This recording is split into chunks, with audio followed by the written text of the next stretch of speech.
I was having dinner with my daughter and her new husband at one of Seattle's most expensive restaurants, celebrating their honeymoon, when he stepped outside to take a business call. Moments later, an elderly man approached our table, terror written across his face. He slipped a folded note into my hand and whispered, "Your daughter's in danger.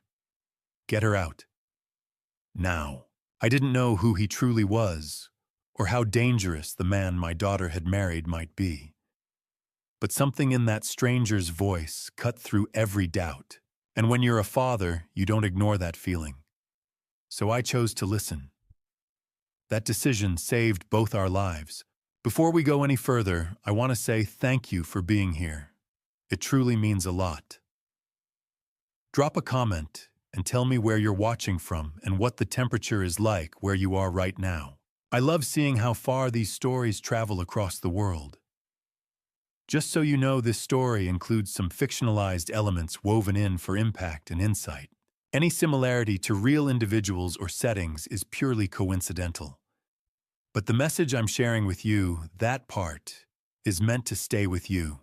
It was a crisp October evening in 2024 when my world changed forever. I'd spent 28 years building homes across Seattle, teaching myself that stability comes from solid foundations and careful planning. Every beam I've placed, every wall I've framed, I've done with the certainty that proper structure keeps people safe. I thought I understood how to build a secure life for my family. Turns out, I didn't understand the first thing about the dangers that could walk right through your front door wearing a perfect smile. The restaurant was one of those places where the silverware costs more than my first truck. All soft lighting, exposed brick, and hushed conversations punctuated by the gentle clink of wine glasses. The kind of upscale Seattle spot where the city's professionals celebrate milestones over $30 appetizers. Emma had picked it, wanting to mark the end of her honeymoon properly. My daughter's always had excellent taste, inherited that from her mother.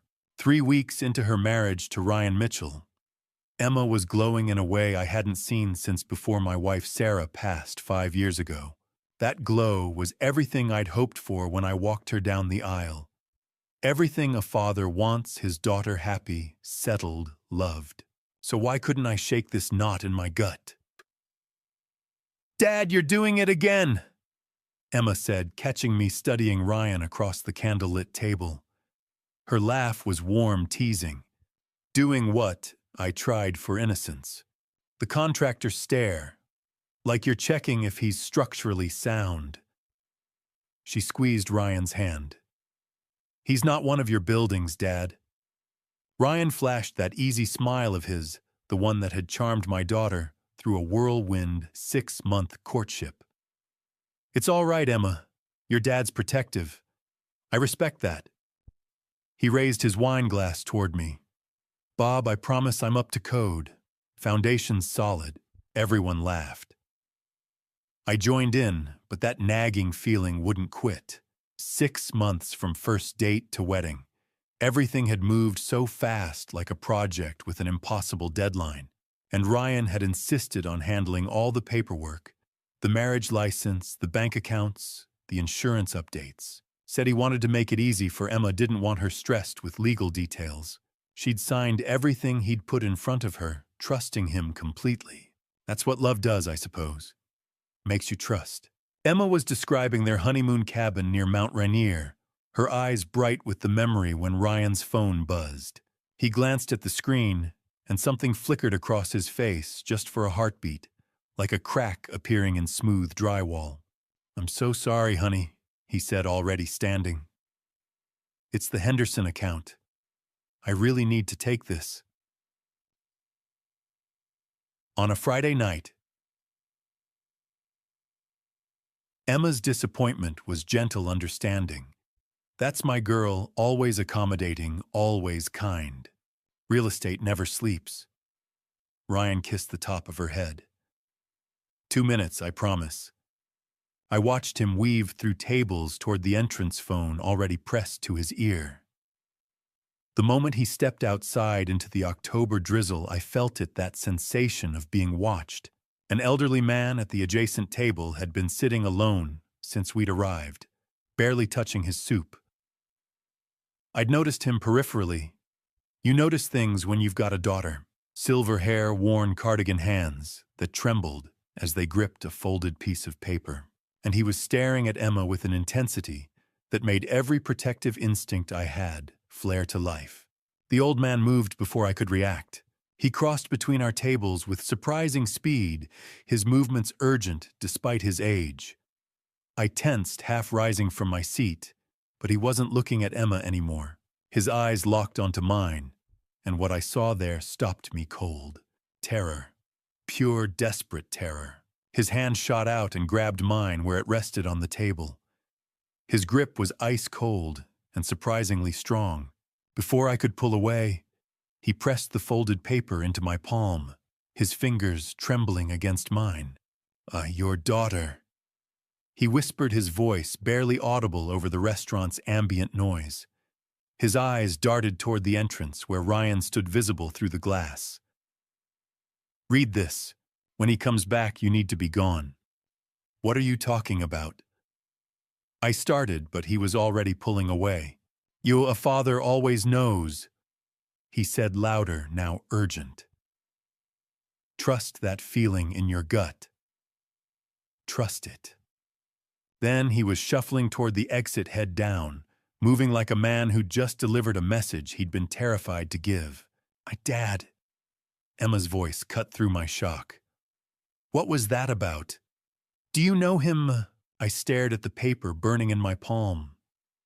Through the windows, I could see Ryan wrapping up his call, starting to turn back toward the entrance. Maybe 30 seconds before he'd be at our table. My hands shook as I unfolded the paper beneath the tablecloth, hidden from Emma's view. The handwriting was shaky, but legible, written in blue ink. "Your daughter is in terrible danger. The man she married has ended lives before 3 women that I know of. He marries them, takes everything. Then they die in accidents. Check her bank accounts. Check her insurance policies. Check everything he's had her sign. They move fast once they start.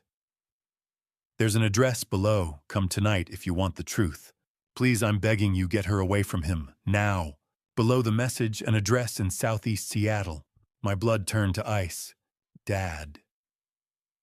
Emma's concern was real now. "You look pale. Are you okay?" I looked up at her. My daughter, my only child, the person I'd protected from every danger I could imagine since the day she was born. She was smiling at me, that same trusting expression she'd had at 5 when I'd taught her to ride a bike. 3 women. They die in accidents. Outside, Ryan was pocketing his phone, straightening his jacket, that practiced smile sliding back into place as he reached for the door. The paper weighed 1,000 pounds in my hand. 28 years in construction had taught me to recognize when a structure was about to fail. That moment, when everything looks fine, but every instinct screams danger. This was that moment. I looked at Emma's trusting face, then at Ryan returning through the crowd, his smile perfect and practiced. Every instinct I'd honed over 58 years told me we had seconds, not minutes. Sometimes a father just knows. I made my choice. The moment Ryan disappeared through that glass door, the clock in my head started ticking. 60 seconds, maybe less, before he'd finish his call and turn around. 60 seconds to convince my daughter to abandon her honeymoon dinner and trust a father's instinct over everything her heart was telling her. I didn't have time for subtlety. "Emma," I said, my voice cutting through her thoughts about the dessert menu. "We need to leave. Right now." She blinked, her smile faltering. "What, Dad? We haven't even..." "Now, sweetheart." I was already standing, pulling cash from my wallet and tossing it on the table. "We're going." "Dad, what's going on? Are you sick?" Through the window, Ryan's silhouette shifted under the streetlights. He angled back toward the entrance. 30 seconds, maybe less. I leaned across the table. "Emma, do you trust me?" She stared at me. "Dad, you're scaring me." I know, I'm sorry. But answer me. Do you trust me? Something in my voice made her really look at me. I watched memories flicker behind her eyes, every promise I'd kept, every nightmare I'd chased away. She nodded slowly. Yes, always. Then stand up and follow me. No questions. Not here. She glanced toward Ryan outside, then back at me. Confusion battled loyalty. But my daughter has never gone back on her word. Okay, she whispered, reaching for her purse. I scanned the restaurant mapping exits. Walking out the front wouldn't work. Ryan would see us the moment he turned around. I needed distraction. I needed movement. I needed chaos. There it was, the red handle near the restrooms. Fire alarm. 28 years in construction meant I knew the consequences. False alarm. Fines. Maybe worse. But my daughter's life was folded in the paper inside my pocket. Sometimes being a good father means breaking the law. Stay close, I said, gripping her hand. Dad, what are you? I didn't answer. I pulled her toward the wall. A waiter tried to stop me, but I was already there. My hand wrapped around the cold metal. For half a heartbeat, I hesitated. Then I pulled. The alarm exploded into sound piercing, relentless. Strobes flashed, turning the elegant dining room into a stuttering nightmare of light and noise. For 1 second, everyone froze. Then panic. Chairs scraped. Glass shattered. People surged toward the exits in a single desperate wave. Beautiful chaos. I pulled Emma into the flow, shielding her with my body, steering us toward the glowing green exit sign over the emergency door. Dad! She shouted. What did you do? Saving your life, I yelled back. We hit the crash bar together and stumbled into the October drizzle. The alley behind the restaurant was narrow and dark, lit only by a flickering security light. The exit alarm joined the symphony, echoing against brick walls. Rain soaked us instantly. Emma stood there, breathing hard, eyes wide. Dad, she whispered. What is happening? Before I could answer, heavy footsteps pounded behind us. Emma. Ryan. I pulled her into the shadows beside a dumpster and pressed a finger to my lips. Through the open door, Ryan's silhouette appeared backlit by flashing lights. He stepped into the alley phone flashlight, slicing through the rain. Emma, louder now. Baby, where are you? The front of the restaurant must have been chaos, fire trucks evacuating diners, but he'd come to the back. How did he know? Emma trembled beside me. I felt her wanting to call out to fix this. I tightened my grip and shook my head. Ryan stepped farther into the alley. The flickering light caught his face. The worried husband was gone. What replaced it was cold and focused. His eyes swept the alley with predator calm. When they passed over us, I stopped breathing. 3 heartbeats. Then his phone rang. He swore and answered. What? No, I'm looking for them. I don't know, she just disappeared. Yes, with her father. The alarm went off. I'll find them. Give me a minute. His voice moved back toward the door. I waited 30 seconds, then pulled Emma from hiding. We moved quickly toward the far end of the alley. My truck was parked a block away. We reached the side street and I glanced back. Through the rain and flashing lights, Ryan pushed through the crowd, out front, scanning faces. For a second, his eyes swept our direction, and his face, God, the charm was gone. The warmth, the easy smile, the perfect son-in-law mask erased. In its place was something colder, patient, calculating. A man adjusting strategy after losing control of the board. Something that told me the old man's warning hadn't been paranoia. It had been survival. Emma followed my gaze and saw him too. Dad, she breathed. And this time there was no doubt in her voice. What did he do? I didn't answer immediately. The paper in my pocket felt heavier than steel. Not what he did, I said quietly. What he was planning. Her fingers tightened around mine as another fire truck roared past. Blue and red lights painted the street in violent color. He said he loved me, she whispered. I know. And you're saying... I'm saying we don't go back, I cut in. Not tonight. Not until I show you something. Behind us, Ryan turned in a slow circle, searching. His phone was back at his ear. His movements were controlled, not frantic. A hunter who knew his prey was close.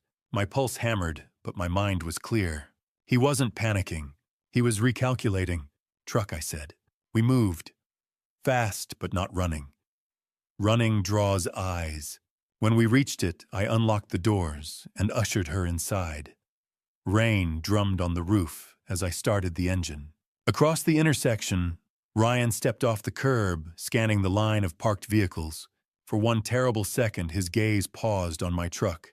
Then another siren wailed, and a cluster of diners rushed between us, breaking his line of sight. I pulled into traffic.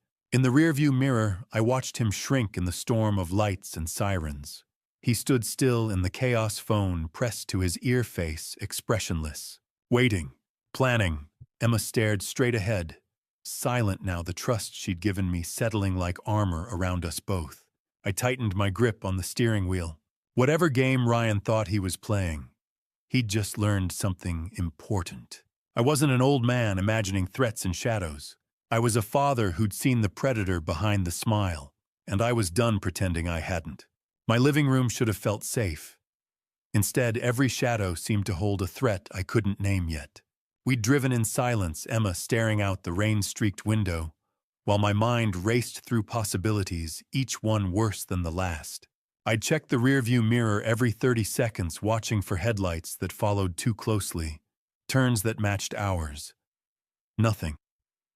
But that didn't mean we weren't being watched. The house was dark when we pulled up, just like I'd left it that morning, when the biggest worry in my life was finishing the Henderson project on schedule. That felt like a lifetime ago now. Emma followed me inside without a word. I locked the door behind us, threw the deadbolt, checked the windows. Old habits from when she was little, when checking locks was just part of being a dad. Now it felt like preparation for siege. Dad, Emma said quietly, standing in the middle of the living room in her soaked dress, mascara smudged under her eyes. I need you to tell me what's happening. Right now. Fair enough. I pulled out the crumpled paper from my pocket, smoothed it on the coffee table under the lamp. We'd both read it at the restaurant, but there was more here than just the warning. Details I hadn't fully processed in those desperate seconds before everything went sideways. Look at this, I said, pointing to the address scrawled at the bottom. Southeast Seattle. Someone wants us to go there. Who was that man, Dad? Why did he... Her phone buzzed on the coffee table where she'd set it down. Ryan's name lit up the screen. His photo smiling up at us, that engagement photo from 6 months ago, when everything had seemed so perfect. Emma reached for it. Don't, I said. Dad, I have to. He's probably worried sick. The fire alarm, us disappearing. Let him worry. The words came out harder than I'd intended. Emma, that man at the restaurant, told us to check your accounts. Check everything. Before we do anything else, before we talk to Ryan, I need you to look at your bank accounts. She stared at me like I'd lost my mind. My bank accounts, Dad. What does that have to... Please. I was begging now, and I didn't care. Just look. If I'm wrong, if I'm completely crazy, then we'll call Ryan and apologize and figure out what to do about the fire alarm. But if I'm right... I couldn't finish that sentence. Didn't want to. The phone buzzed again. Second call. Emma looked at it, then at me, then at the note on the table with its shaky handwriting and desperate plea. Something in her face shifted. Maybe she was remembering how Ryan had insisted on handling all the paperwork. Maybe she was thinking about how fast everything had moved. Maybe she was just trusting her father one more time. Okay, she whispered. Okay. She grabbed her laptop from her bag, fingers trembling as she opened it. The screen's glow made her face look pale, haunted. She pulled up her bank's website, typed in her password. The phone buzzed a third time. Neither of us answered it. I'm in, Emma said, her voice tight. What am I looking for? See anything unusual? Transactions you don't recognize? Changes you didn't authorize? She clicked through to her checking account, scrolled down the recent activity. Everything looks normal. Groceries, gas, dinner last week at... She stopped scrolling. What? I leaned closer. There's a pending transaction. Her voice had gone flat. Scheduled for tomorrow morning, 9 a.m. How much? She didn't answer. Just turned the laptop toward me. $65,000. Scheduled transfer to an account I didn't recognize, a string of numbers that meant nothing. But the authorization signature that was Emma's digital signature. The same one she used for everything official. I didn't do this, Emma whispered. Dad, I swear I would never... I know, sweetheart, I know. But my blood had gone cold. $65,000. That was most of her savings, the money she'd been carefully building since she'd started her career, the emergency fund I'd taught her to maintain. Might he click on the details, I said. She did.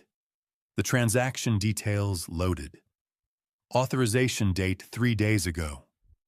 3 days into her marriage. The digital signature was definitely hers. I could see the certificate ID, the timestamp, everything that made it legally binding. The insurance papers. Emma breathed. 3 days ago, Ryan brought home a stack of forms. Said we needed to update everything now that we were married. Beneficiary forms, insurance policies. He had his laptop, said he'd handle the digital signatures since I was tired. Her voice was rising now, panic bleeding through. I signed them on his computer. He said it was easier that way. I trusted him. The phone buzzed a 4th time. What else? I asked, trying to keep my voice steady. Check everything. Savings, investments, anything you've got. Her fingers flew over the keys, clicking through accounts, while I watched over her shoulder. Each screen loaded like a punch to the gut. Savings account. New restrictions added 3 days ago. Required secondary authorization for any withdrawals over $500. The secondary authorizer, Ryan Mitchell. Investment portfolio beneficiary, changed from me, her father, the person she'd named when she'd opened the account at 22, to Ryan Mitchell.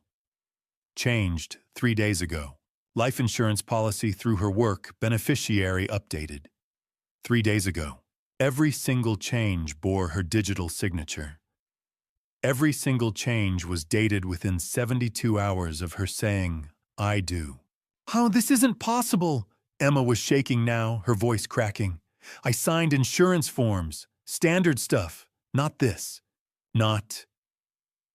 She looked at me, and for the first time since she was a little girl, I saw her completely lost. Dad, what is this? I thought about the old man's note. 3 women. They die in accidents.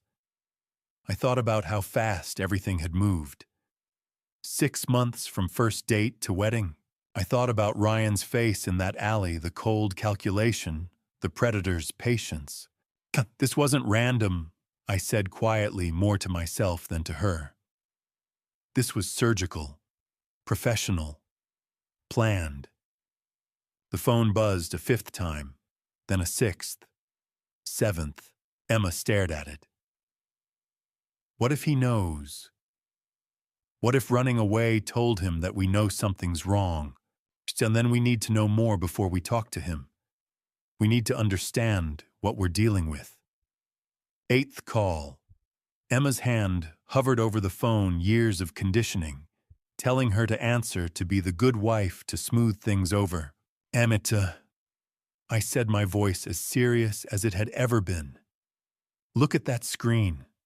Look at what's been done to your accounts. She looked, really looked. And I watched the last piece of innocence crumble from her face. Her phone went quiet. The silence felt heavier than the buzzing had. Dad, she whispered, and her voice was shaking now. Really shaking.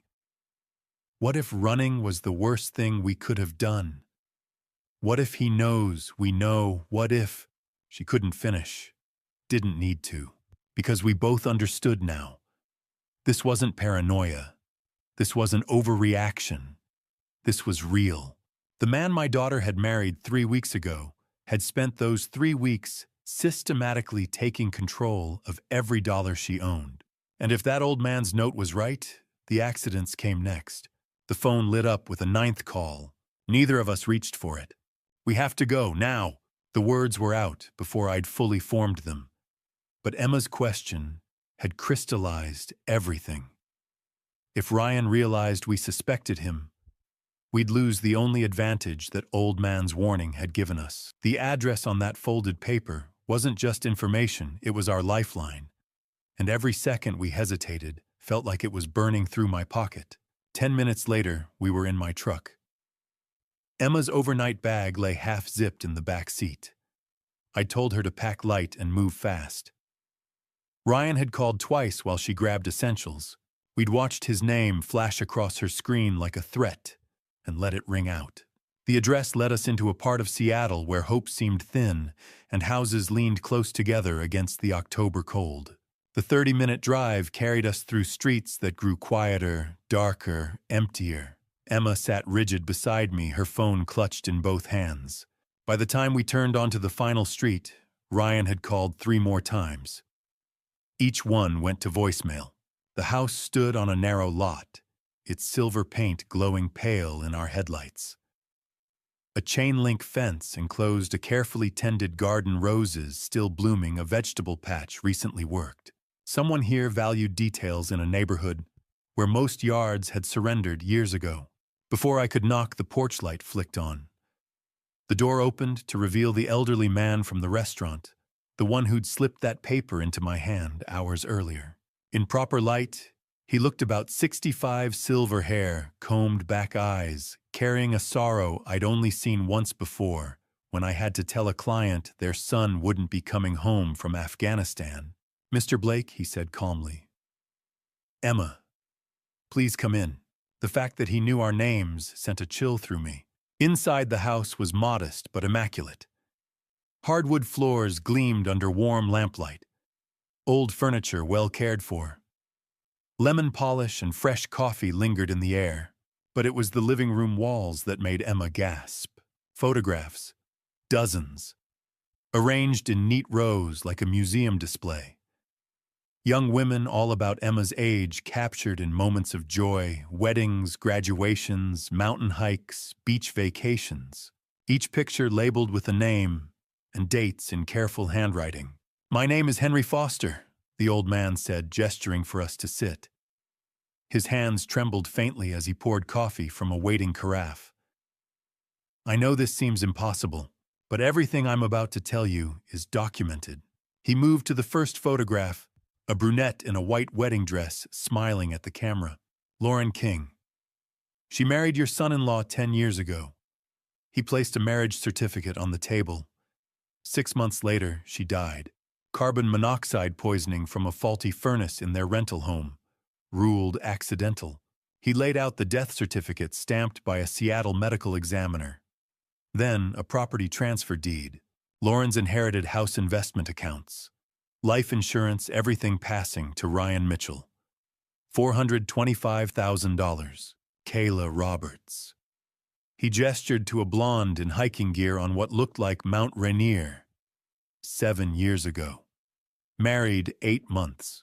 She fell during a routine climb on a trail she'd done dozens of times. Authorities ruled it an accident. Another marriage certificate. Another death certificate. Another transfer. $380,000. Nicole Turner. A redhead in doctoral regalia. 4 years ago. Brilliant research scientist. Married less than a year when she died of an apparent prescription overdose. Toxicology showed opiates mixed with alcohol. $315,000. I did the math automatically. That's $1.12 million. Exactly. Henry's voice held steady, but his eyes shone. Each time the same pattern. Fast romance. Marriage within months. Property transfers completed within weeks, sometimes before the wedding. Then an accident. No clear evidence of foul play. Husband inherits everything. Emma had gone pale. But 3 times. That can't just be coincidence. 4. Henry corrected gently, pulling out a thicker folder. The common link is Ryan's mother, Diana Mitchell. She's worked in the city records department for 17 years. Marriage licenses, death certificates, property transfers. Everything passes through her office. She has access to forged signatures, backdate documents, create paper trails that survive scrutiny. He spread documents across the table, Diana's signature appearing as witness or notary on multiple filings. Bank statements, insurance updates, deeds processed through legitimate channels that gave her both access and opportunity. I spent 2 years tracking the pattern, Henry continued. Diana files paperwork. Ryan marries. Assets transfer usually within 2 weeks. Then within 6 to 18 months, there's an accident. Ryan disappears with the money, lets suspicion fade, then resurfaces with someone new. But why? Emma whispered. Why would a mother help her son? Money. Henry didn't soften it. She takes a cut, likely 40%. On 1.12 million, that's nearly $500,000. Enough to justify silence. He didn't need to finish. I looked at the photos again, not as framed smiles, but as women who had trusted the wrong man. Emma's next, I said. Yes. Henry slid forward another set of documents. Property transfer paperwork dated 3 days after Emma's wedding. Insurance policies updated to name Ryan's sole beneficiary. Expected payout $890,000. Emma's breath hitched. She has more assets than the others. Henry said gently. The house you helped her buy. The stock options from her tech company. Her mother's inheritance. Ryan likely sees her as his largest return yet. Emma's tears fell silently. I wrapped an arm around her shoulders. How do you know all this? I asked. How did you know where we'd be tonight? Henry's expression hardened. Because I've been watching Ryan for 2 years. I know his habits, his targets, his timing. He paused. And because I helped him once, the room went still. He stepped to the end of the photo display and tapped a 4th picture, a young woman with dark curls and green eyes laughing at a beach picnic. Amanda Foster, he said quietly. Officially, she died 2 years ago in a single vehicle accident on Interstate 5. Rainy night, car off an embankment. Ryan collected $750,000 from her estate. He looked directly at me, but she didn't die. She survived, and she's been watching him ever since. Dawn broke gray and cold over Seattle. I'd managed maybe an hour of restless sleep on Henry's worn couch, Emma curled in an armchair beneath a blanket he'd given her. Every time I closed my eyes, I saw the photographs on his wall, Lauren, Kayla, Nicole, smiling faces frozen before futures were stolen. The phone rang at exactly 6. She wants to meet, Henry said without greeting. His voice was different now, hard, efficient. 15 minutes from here. A diner. 6:30. Emma was awake before I ended the call. Amanda. I nodded. Time for answers. The diner sat where an aging industrial strip met tired residential blocks. Nancy's 24-hour cafe glowed beneath a flickering neon sign. The kind of place shift workers used and nobody asked questions. Nancy's silver hair and a tight bun poured coffee without comment. We took a back booth. Emma wrapped both hands around her mug like she could warm herself from the inside out. At 6:32, the door chimed. The woman who stepped in looked nothing like the vibrant figure in Henry's photograph. That version of Amanda had been bright laughing. This one moved carefully, dressed in neutral clothes, shoulders slightly hunched, as if shrinking from notice. But when she slid into the booth across from us, I saw it in her eyes, wariness carved deep. The look of someone who had survived something monstrous. Mr. Blake, Emma. Her voice was quiet but steady. I'm Amanda Foster. Up close, she was mid-30s. A faint scar traced above her collar. How do I know that I asked? How do I know you're not working for Ryan? She didn't react. She simply pulled down her collar. The scar began at her jaw and ran down her neck, pale and unmistakable. Because he did this, she said. And he believes I'm dead. She let the fabric fall and took a sip of coffee. When she spoke again, her tone was level, rehearsed by repetition. 2 years ago, I married Ryan Mitchell. He was charming, attentive, everything I thought I wanted. We met at a tech conference. He said he was in real estate development. 3 months later, we were engaged. 6 months later, married. Emma made a small sound. The pattern mirrored her own. 3 months after the wedding, he suggested a road trip. Cascade Loop. Romantic getaway. Highway 2 toward Stevens Pass. Her hands tightened around the mug. He'd tampered with the brakes and the steering column. When I tried to turn, nothing responded. The car went through the guardrail and rolled down an embankment. You survived, I said quietly. Barely. I was thrown partly through the windshield. That's how this happened. Her fingers brushed the scar. I remember hanging there bleeding. I remember seeing Ryan walk around the car. He looked at me for maybe 10 seconds.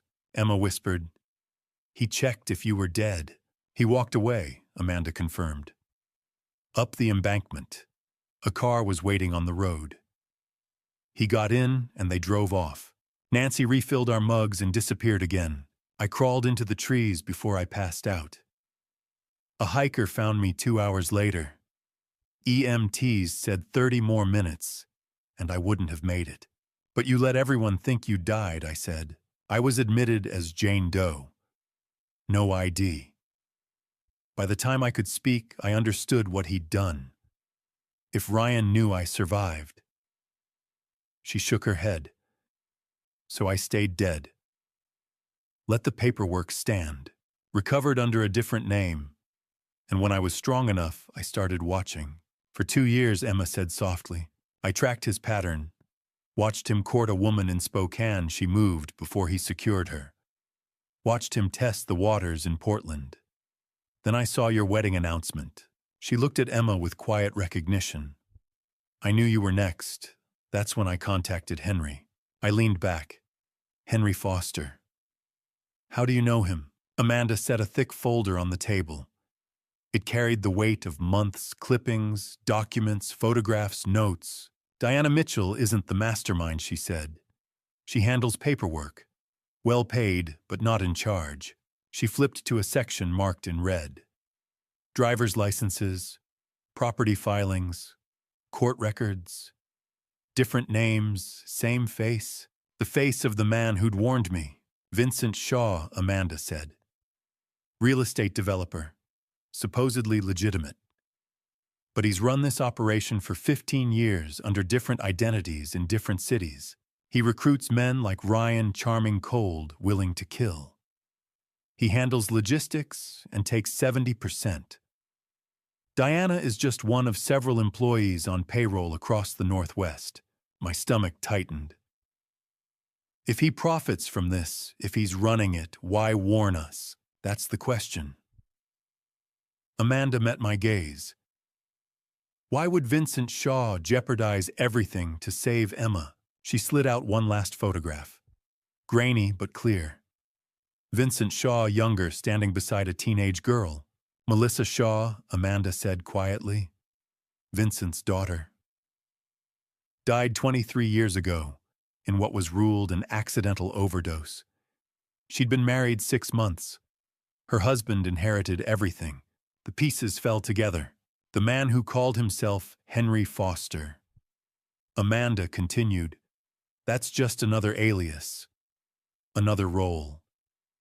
The grieving father. The helpful witness. Emma's hand tightened around mine. The photographs on his wall, real victims. Real paperwork. Real deaths. But he curated that display. She pushed the folder fully toward me. The man who warned you about Ryan's pattern. The man who showed you evidence and offered sanctuary. Her voice dropped. That was Vincent Shaw. Silence stretched between us, broken only by the hum of refrigerators and the faint clink of dishes behind the counter. I pictured the silver-haired man opening his door before I knocked. The sorrow in his eyes. The careful precision with which he'd laid out those documents. He's been running the machine for 15 years, Amanda said. Recruiting killers, laundering profits, cleaning records, and now I asked. And now she replied, I think he's trying to dismantle it. Emma stared at the photograph of Melissa Shaw. Because of her, Amanda nodded once.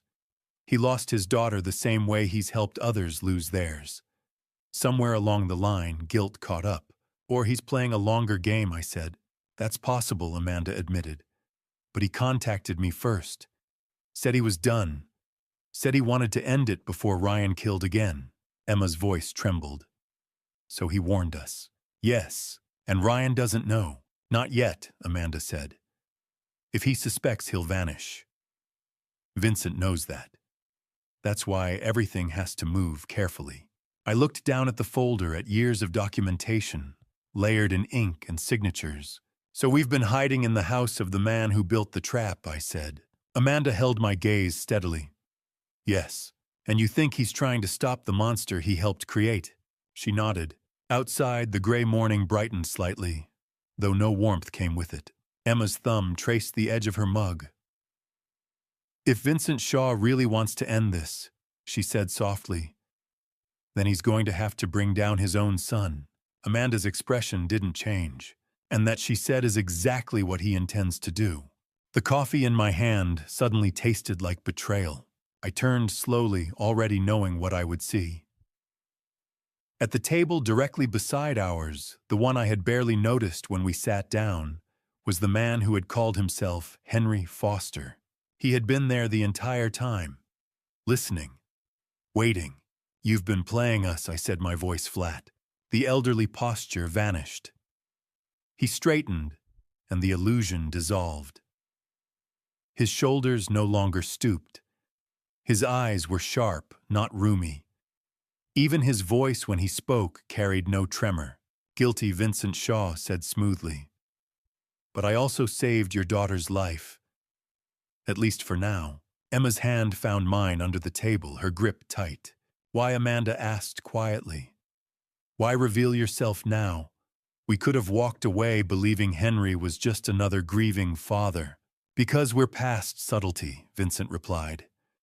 And because Bob needs to understand the choice in front of him. I'm not making any deals with you, I said. You haven't heard the terms. He leaned back comfortably. I've been running operations in the Pacific Northwest for 15 years. Tech executives, federal contractors, people with complex estates and clean public profiles. 1 or 2 cases a year, different cities spaced out enough to avoid patterns. The FBI has a file on me. It's thin. He gestured dismissively. Diana Mitchell, on the other hand, is sloppy. 4 victims in 10 years, same region. Greedy. Property transfers 3 days after a wedding that draws federal attention. And federal attention in Seattle is bad for my interests elsewhere. So you want her removed, Amanda said. I need her removed. But I can't do it directly. If she disappears, I'm the first suspect. However, he smiled, a concerned father uncovering a murder conspiracy. That's civic responsibility. You manipulated everything I said. The warning, the house, the photographs, Amanda. Vincent saved me, Amanda said quietly. I turned to her. 2 years ago, I should have died on that mountain road, she continued. He had someone watching Ryan for separate reasons. When the crash happened, his people pulled me out and got me to a hospital. I survived because I agreed to help when he called in the favor. I gave you information, Vincent said. You chose how to act. You ran from the restaurant. You came to the house. You believed what you saw. I opened doors, and now I asked. You expect me to take Diana down for you. I expect you to save your daughter. He pulled out his phone and turned the screen toward us. A live feed. Ryan's car parked outside a building I knew too well, Emma's apartment complex. He's been circling since midnight, Vincent said calmly. He knows something is wrong. Diana will give the order within 24 hours. Maybe less. Emma went pale. You have two options, Bob Vincent continued. Option 1. You work with me. We expose Diana completely. I provide additional evidence, things Amanda doesn't have. You take it to authorities. Diana goes to prison. Ryan follows. Your daughter lives. I disappear. And option 2. You refuse. You go to the police with what you have now. It's not enough for murder, maybe financial fraud at best. Diana and Ryan panic. They accelerate. And Emma becomes victim number 5. He stood buttoning his coat with precise calm. You have until 7 a.m. tomorrow. That's when Diana moves regardless. I know her patterns. And if I turn you in instead, I asked. Vincent smiled faintly. Henry Foster doesn't exist. The house you visited has already been scrubbed. You can try, but time spent chasing me is time Ryan uses planning your daughter's accident. He stepped toward the door. Amanda followed silently. At the threshold, he paused. Choose wisely, Bob. My way, Diana goes to prison. Your way. He shrugged. Ryan finishes what he started. The door chimed behind them. Through the window, I watched Amanda slide into the driver's seat of a black sedan, Vincent beside her. They merged smoothly into morning traffic. Nancy returned, topped off our coffee, and left the check face down. The fluorescent lights buzzed. A low radio played classic rock. The world continued as if nothing had shifted. Dad. Emma's voice trembled. What do we do? I watched the sedan disappear around a corner. 24 hours. The sun climbed higher, stretching shadows across the parking lot. 24 hours to decide whether to make a deal with a crime boss or risk my daughter's life. Two predators. Both dangerous. Both wanting the other gone. Vincent had called Diana sloppy, greedy, drawing attention. He had also made one mistake. He had assumed I would choose between them. But maybe the way to beat two hunters wasn't to ally with one. Maybe it was to turn them on each other. I looked at Emma, brave, frightened, alive. I think I said slowly, we let them believe we're choosing. Her brow furrowed. What does that mean? It means we make Vincent think we're working with him. We make Diana think we're running scared. And we give both of them just enough truth to make them doubt each other. Emma stared at me, understanding dawning. Divide them, she whispered. Yes.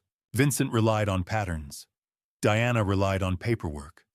Ryan relied on control. If we disrupted all three at once, maybe they'd turn inward instead of outward. 24 hours. Enough time to set a trap, but only if we moved first. Nancy's check sat between us.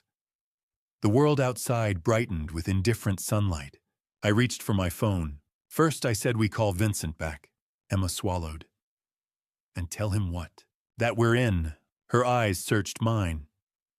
Are we? No, I said quietly. We're just making him think we are. Outside traffic thickened with morning commuters, unaware that somewhere between them, two criminal operations were preparing to move. And for the first time since this nightmare began, I felt something that wasn't fear, strategy. For hours, I wrestled with Vincent's ultimatum. Every choice felt like betrayal of justice of the victims of my own conscience. By noon, I realized I'd been asking the wrong question. The problem wasn't which predator to help. It was how to trap them both. I paced my living room 28 feet I'd measured and built myself 15 years ago. Emma sat curled in Sarah's old reading chair, watching me wear a path in the carpet. Ryan had stopped calling around 10 a.m. That silence felt more threatening than the ringing ever had. You're not actually considering helping Vincent, Emma said. No, but I am considering making him think I am. She straightened. A double cross? More like a triple cross. We need evidence against both Vincent and Diana. Real evidence. The kind that can't be dismissed or buried. Diana's office, Emma said. That's where the records would be. City Records building downtown, 4th floor. Diana works in property and transfer. I pulled up the building on my phone. Standard security keycards, cameras, night guard. Emma came to stand beside me. If we could expose both of them at once, publicly.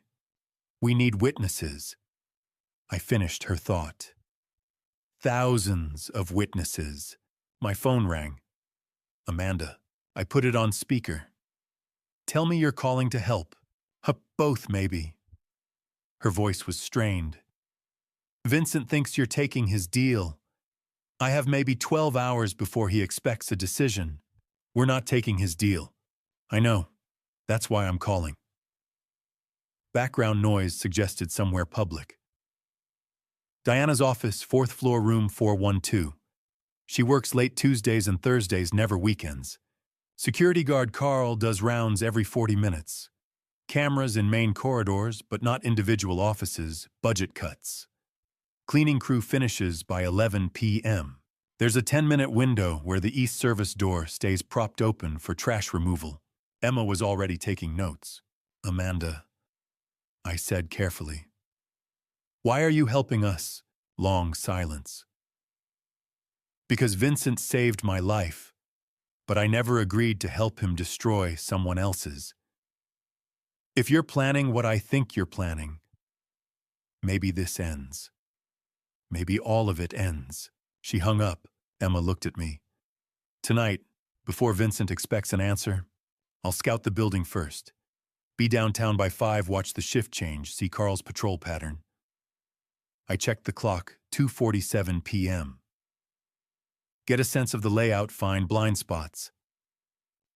And tomorrow, Emma's voice shook.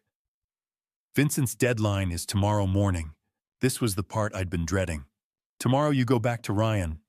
Dad, just for a few hours? Morning coffee? Act like everything's fine, like you overreacted about the restaurant. Take pictures if you can. But mainly, you buy us time. You want me to be bait. I want you to be an actress. The best one he's ever seen. I took her ice-cold hands in mine. By the time he realizes something's wrong, we'll already have what we need. And when we go public, and we will go public, you'll be somewhere safe with witnesses around you. How do we go public in a way they can't stop?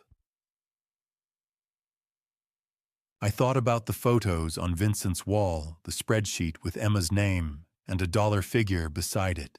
I thought about Lauren King and Kayla Roberts and Nicole Turner, women who died in shadows while the world went on unknowing. Yeah, we make sure the whole world is watching, I said. Live in real time. So many people, there's no way to hide it.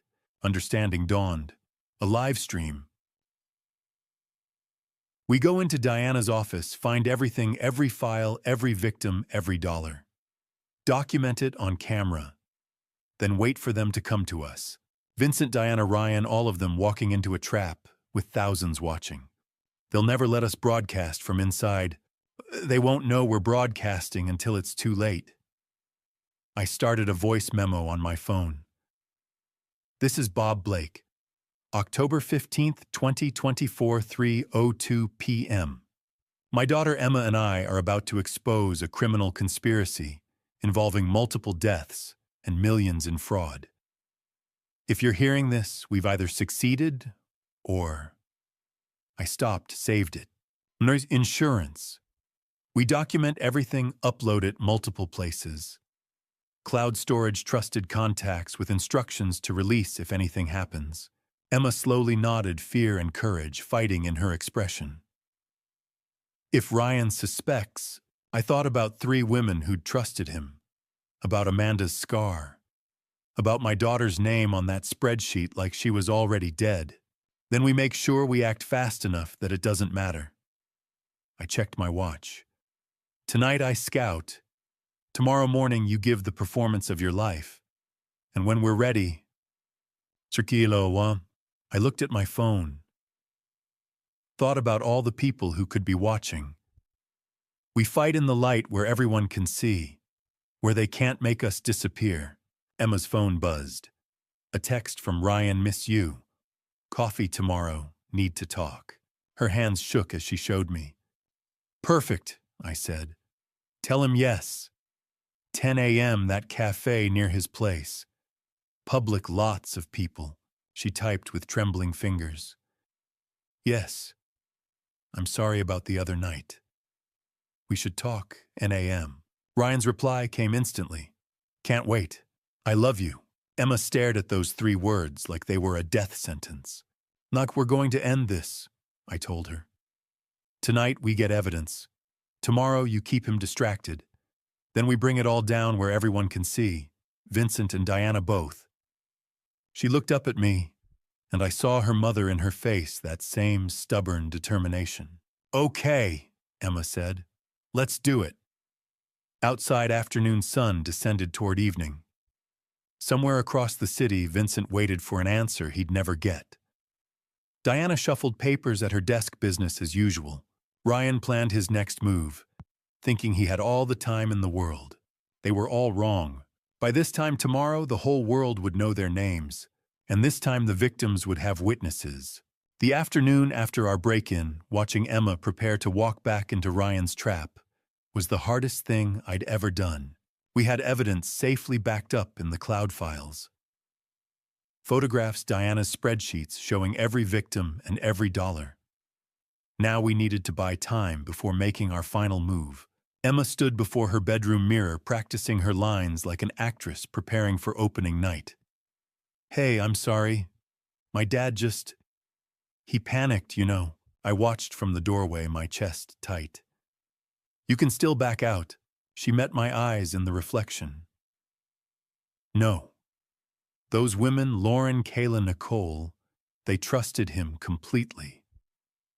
That's why they died. I'm walking in there knowing exactly what he is. That's my advantage. She pulled out her phone, stared at Ryan's name in her contacts. 36 hours since she'd last spoken to him. 36 hours he'd been wondering, worrying, possibly planning. She hit dial. Ryan. Her voice was perfect, hesitant, apologetic, young. I'm so sorry. I could hear his voice through the speaker relief mixed with something else. Something calculating. Emma, thank God. Where are you? I've been losing my mind. Dad had some kind of panic attack. Made me scared of everything. Can we meet? I need to see you. Of course. The cafe, 2 o'clock. Perfect, I'll be there. She hung up and looked at me. He bought it. He wants to believe it, I said. That makes him vulnerable.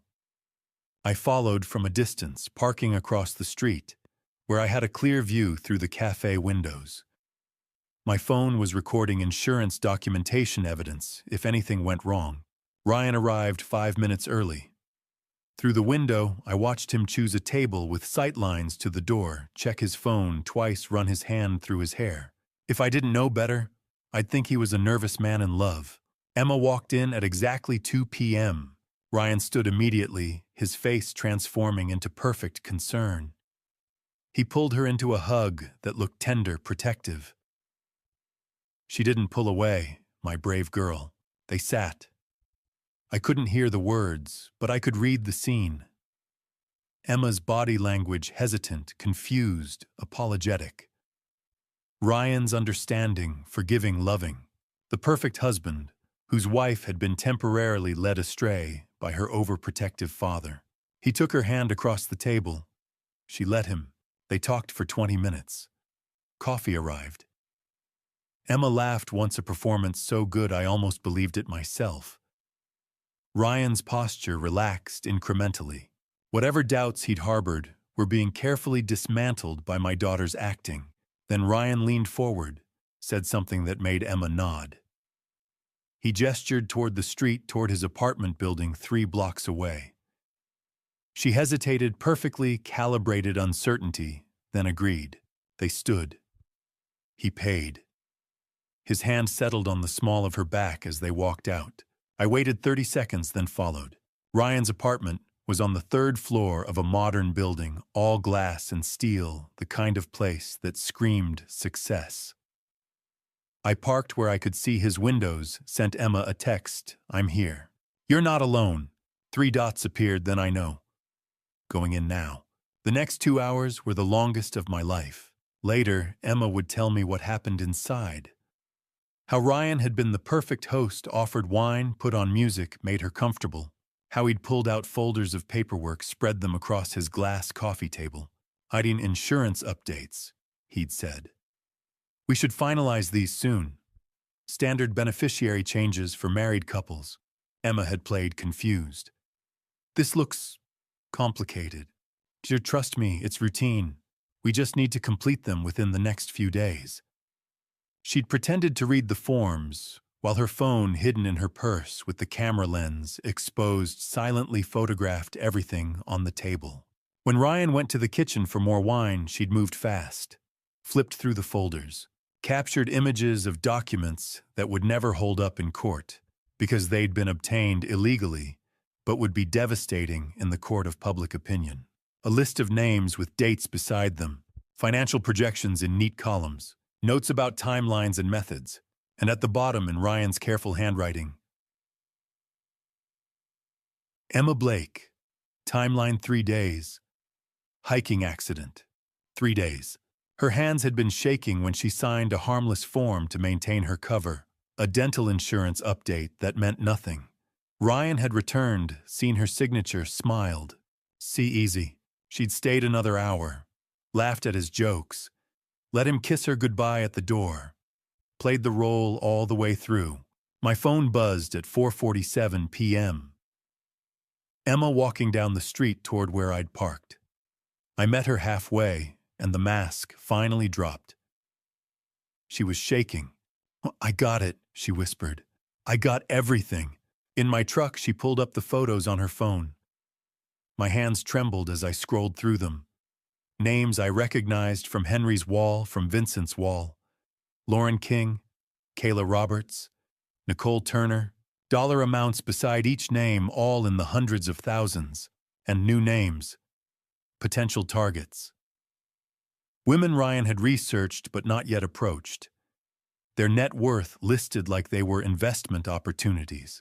Then Emma's own page. Her name at the top in that same careful handwriting. Emma Blake. Net worth $890,000. Timeline 3 days. Method. Hiking accident. North Cascades. Date October 18th. October 18th, 3 days from now. Below that, more details. Trail names, weather forecasts, the specific turn where cell service dropped out. He'd planned it like a construction project, every detail accounted for, every risk mitigated. He showed me the insurance forms. Emma said, her voice hollow. Kept saying we should finalize everything this week, before our hiking trip this weekend. She laughed, a broken sound. He invited me to go hiking, Dad, this weekend, to the exact spot he's planning to. She couldn't finish. I pulled her close, felt her shaking against me. You were incredible. So brave. I kept thinking about Amanda, she whispered. About her scar. About how she survived because someone was watching. We have evidence now. From Diana's office and from Ryan's apartment. Both of them documented. I looked at the photos again. At my daughter's name with a death date beside it. At the casual professionalism of a man who'd turned ending lives into a business model. Whatever we're doing next, Emma said, pulling back to look at me. We have to do it now. He's moving faster than we thought. 3 days. We'd bought time with last night's break-in, gathering evidence from Diana's office that proved the pattern. But Ryan was accelerating, perhaps sensing something was wrong, perhaps just following his timeline. Either way, we were out of time. Tonight, I said. We make our move tonight. That afternoon, while Emma rested before tomorrow's performance, I drove downtown to scout the building where Diana Mitchell kept her secrets. 28 years in construction had taught me that every building has weaknesses. I just needed to find Diana's. Downtown Seattle at 5 p.m. was a river of people flowing toward parking garages and bus stops. I found a coffee shop across from the City Records building, ordered something I didn't drink, and settled at a window table with a clear view. The building was pure 1970s, brutalist 6 floors of poured concrete with narrow windows like defensive slits. The kind of architecture that prioritized function over form, built during an era when governments believed in permanence. I'd worked on the seismic retrofit of a similar building in 2019. I knew this type solid institutional aging infrastructure beneath a maintained exterior. From my vantage point, I watched the exodus. Office workers in business casual streamed through the main entrance. At 5:15, I spotted Karen, the office staffer Amanda had mentioned, leaving with a canvas tote bag and earbuds in. She looked tired, ready for her evening to begin. Through the glass front doors, I could see the security desk. Carl sat behind it, middle-aged and thick around the middle, wearing a uniform that had seen better days. As I watched, he stood stretched, picked up his radio, and disappeared into an interior corridor. I checked my watch and started timing. 40 minutes later, Carl reappeared at his desk. Sat down, made a note in his logbook, settled back into his chair. The rhythm of institutional security, predictable, methodical, human. I left the coffee shop and walked the building's perimeter. The main entrance faced the street cameras above the door's card readers, too exposed. The north side entrance was similar, but the rear, where the building faced an alley shared with 2 other office complexes, told a different story. The loading dock area was active at 6:30 p.m. A maintenance truck was backed up to the service entrance, and I watched 2 workers in coveralls prop the metal door open with a wheeled cart while they hauled cleaning supplies inside.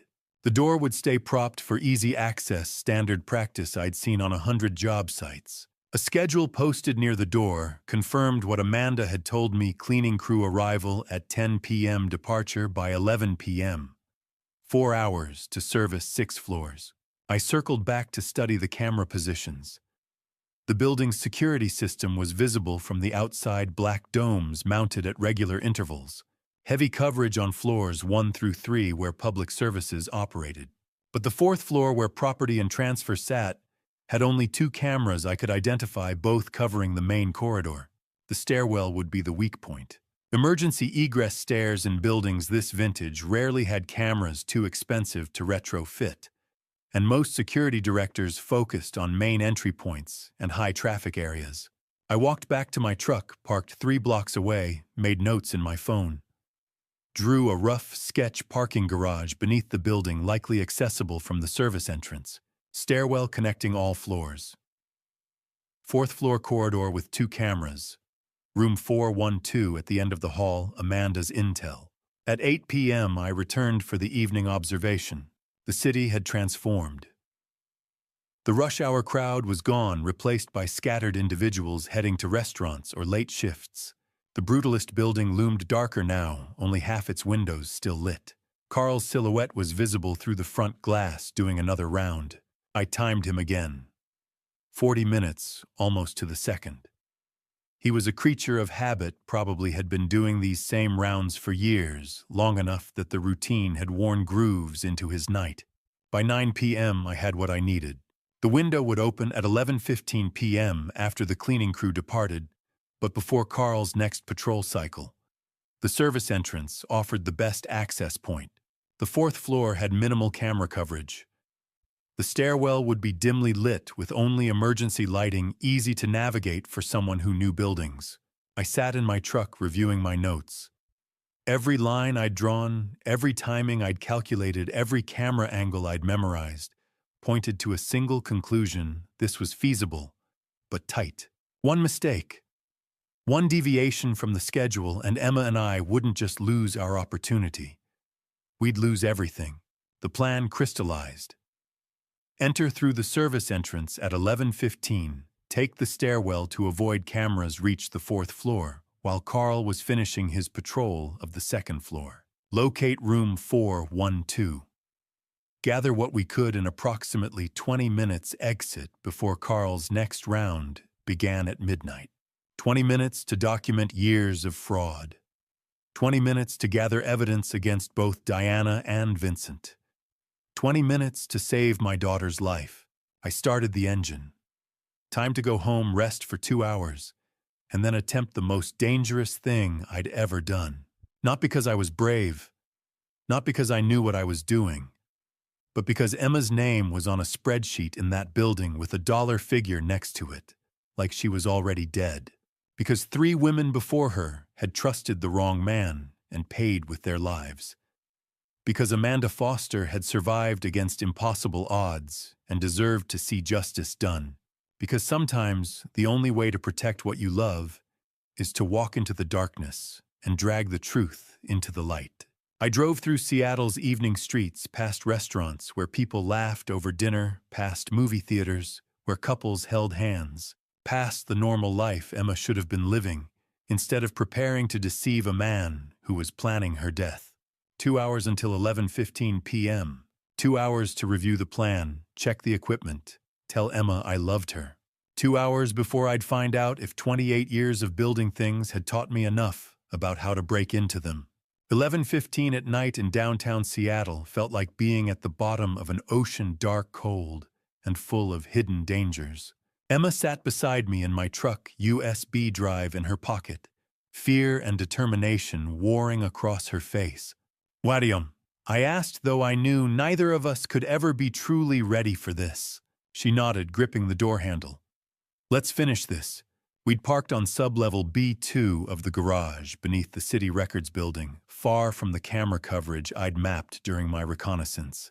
Both of us wore dark clothing and baseball caps pulled low, not enough to hide our identities, if someone looked closely, but sufficient in the shadows and emergency lighting. "Stay close," I said as we exited the truck. "Stay quiet. If anything goes wrong, you run. Promise me." "We'll both run, Dad." The service entrance was exactly where I'd seen it that afternoon. The metal door propped slightly ajar by a wooden wedge maintenance protocol I'd counted on. No alarm sounded as I pulled it open, just enough for us to slip through. Inside, the corridor smelled of industrial cleaner and old concrete. Emergency lights cast everything in a dim green glow. The cleaning crew had finished their work and departed 15 minutes ago, leaving behind the particular silence of a building that should be empty. I found the stairwell door, heavy metal, no window, no camera above it. Old building design, back when security meant locks and guards, not digital surveillance. The door opened with a low creak that made Emma flinch beside me. The stairwell was darker than the corridor, lit only by emergency exit signs at each landing. Our boots made soft sounds on the metal stairs despite our efforts at silence. Each footfall seemed to echo upward through the concrete shaft. Second floor. I paused, listening. Nothing but the ambient hum of a building at rest, HVAC systems, electrical transformers, the white noise of infrastructure. Third floor. Emma's breathing was quick and shallow beside me. I squeezed her shoulder once, reassurance without words. Fourth floor. The door had a narrow window of reinforced glass. I edged up to it, careful to keep most of my body out of sight, and peered through. The corridor was empty. Fluorescent lights buzzed overhead, casting that familiar institutional glow. I could see the 2 cameras I'd identified earlier, mounted near the elevator bank, their lenses pointing down the main hallway. But the stairwell door was in their blind spot. I'd counted on that during my reconnaissance. I eased the door open. "Stay against the wall," I whispered. We moved along the corridor, hugging the wall where the camera angles couldn't reach. Room 408. Room 410. And then at the corner where the corridor turned, Room 412. The nameplate read, Diana Mitchell, Deputy Director, Property and Transfer. I knelt before the lock, while Emma stood guard, her back pressed against the wall, eyes fixed on the corridor behind us. From my pocket, I pulled the tools I'd brought, tension wrench and pick, skills I'd learned 30 years ago working construction in neighborhoods where you sometimes locked yourself out and locksmiths cost money we didn't have. "This might take a minute," I murmured. Emma's hand found my shoulder, squeezed once. Her palm was cold even through my jacket. The lock was standard commercial grade, better than residential, but not high security. I worked the pick carefully, feeling for the pins, applying steady pressure with the wrench. 5 pins. The first 2 gave easily, The third was stubborn. Behind me, Emma's breathing stopped for a moment. Someone's. I froze, listened. Footsteps distant from the far end of the corridor. But they faded away, moving down a different hallway. Not Carl, probably a late worker heading to the parking garage. The fourth pin clicked. The fifth. And then the tension wrench turned, and the bolt slid free with a soft, metallic click that sounded like a gunshot in the silence. The door opened into darkness. Inside the office was everything I'd expected, and nothing at all. File cabinets lined one wall. A desk held a computer monitor keyboard, a coffee mug with a picture of a golden retriever, family photos on a shelf, Diana with a teenage boy, presumably Ryan, at a younger age. Everything was neat, organized, mundane, the banality of evil, I thought. This could be anyone's office. You'd never know from looking that murders had been planned here, that lives had been reduced to spreadsheets and property transfers. "I'll take the files," I said quietly. "You handle the computer." Emma moved to the desk, pulled out the USB drive, and plugged it into the tower beneath the monitor.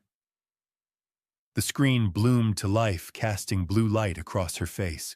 Her fingers moved across the keyboard, with the swift confidence of someone who'd spent years in user experience design, understanding systems, finding pathways. I moved to the filing cabinets, tried the first drawer locked. Of course it was locked. I pulled out my tools again, applied the same technique. The cabinet lock was simpler than the door meant to deter casual snooping, rather than determined intrusion. It opened with a quiet, metallic groan. Inside folders were arranged by year, each tab labeled with initials. I pulled 2020 Lauren King's file. The marriage certificate was on top, official and legitimate looking. Beneath it, the death certificate, cause of death listed as accidental carbon monoxide poisoning.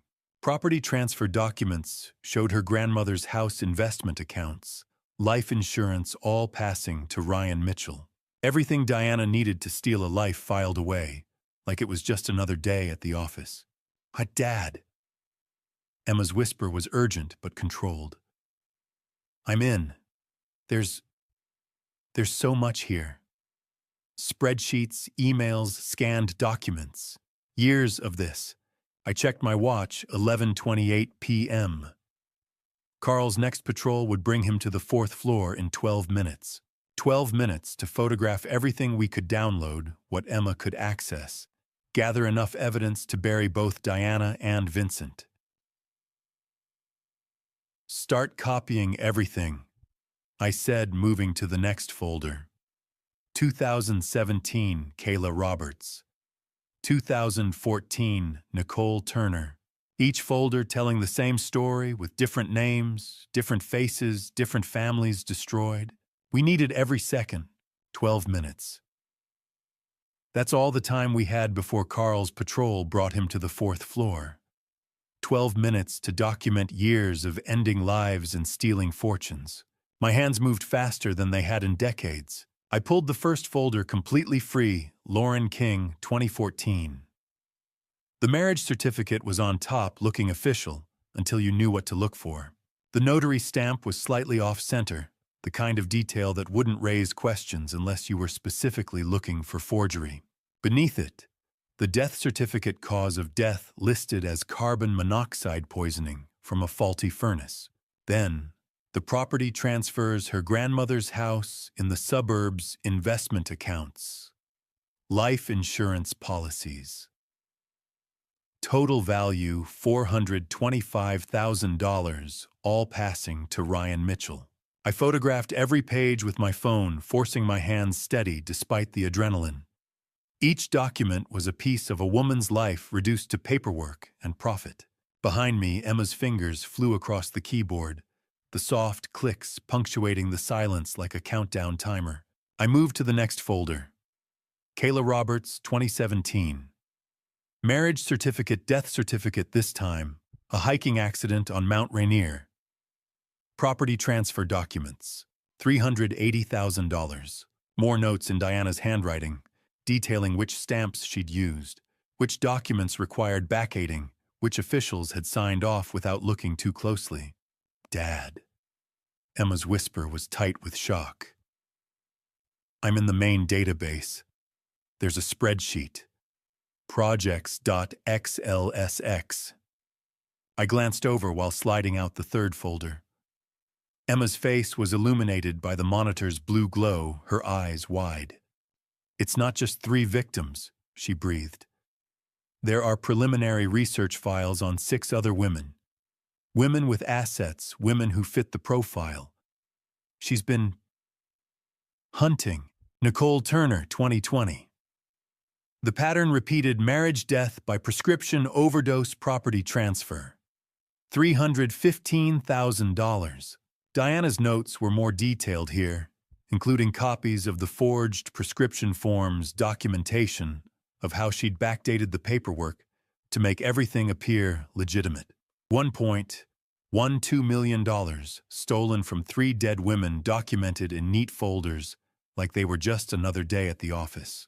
So copy everything, I said quietly. Multiple backups. Emma's USB drive was already working. Uploading to Dropbox and Google Drive. Multiple accounts. Even if they find one, we'll have copies. I checked my watch, 11:35 p.m., 5 minutes before Carl would be at the elevator pressing the button for the 4th floor.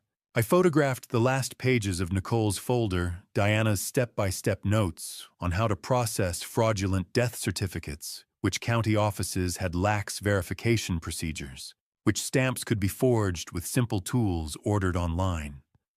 It was the instruction manual for murder filed away like a recipe collection.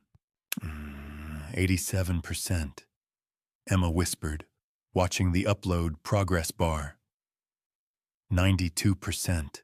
I carefully returned the folders to their exact positions, making sure the tabs aligned perfectly. Any sign of disturbance, and Diana would know someone had been here. There's more, Emma said, her voice shaking slightly. A folder called Future Targets. 4 women in Seattle. Names, addresses, net worth calculations, relationship status. She's been researching them. Is your name? No, not yet. Emma's fingers flew across the keyboard, taking screenshots. But these women... Dad, we have to warn them. After we're done with Diana, we have to... We will. I moved to stand behind her, watching the screen. 4 photographs, 4 profiles.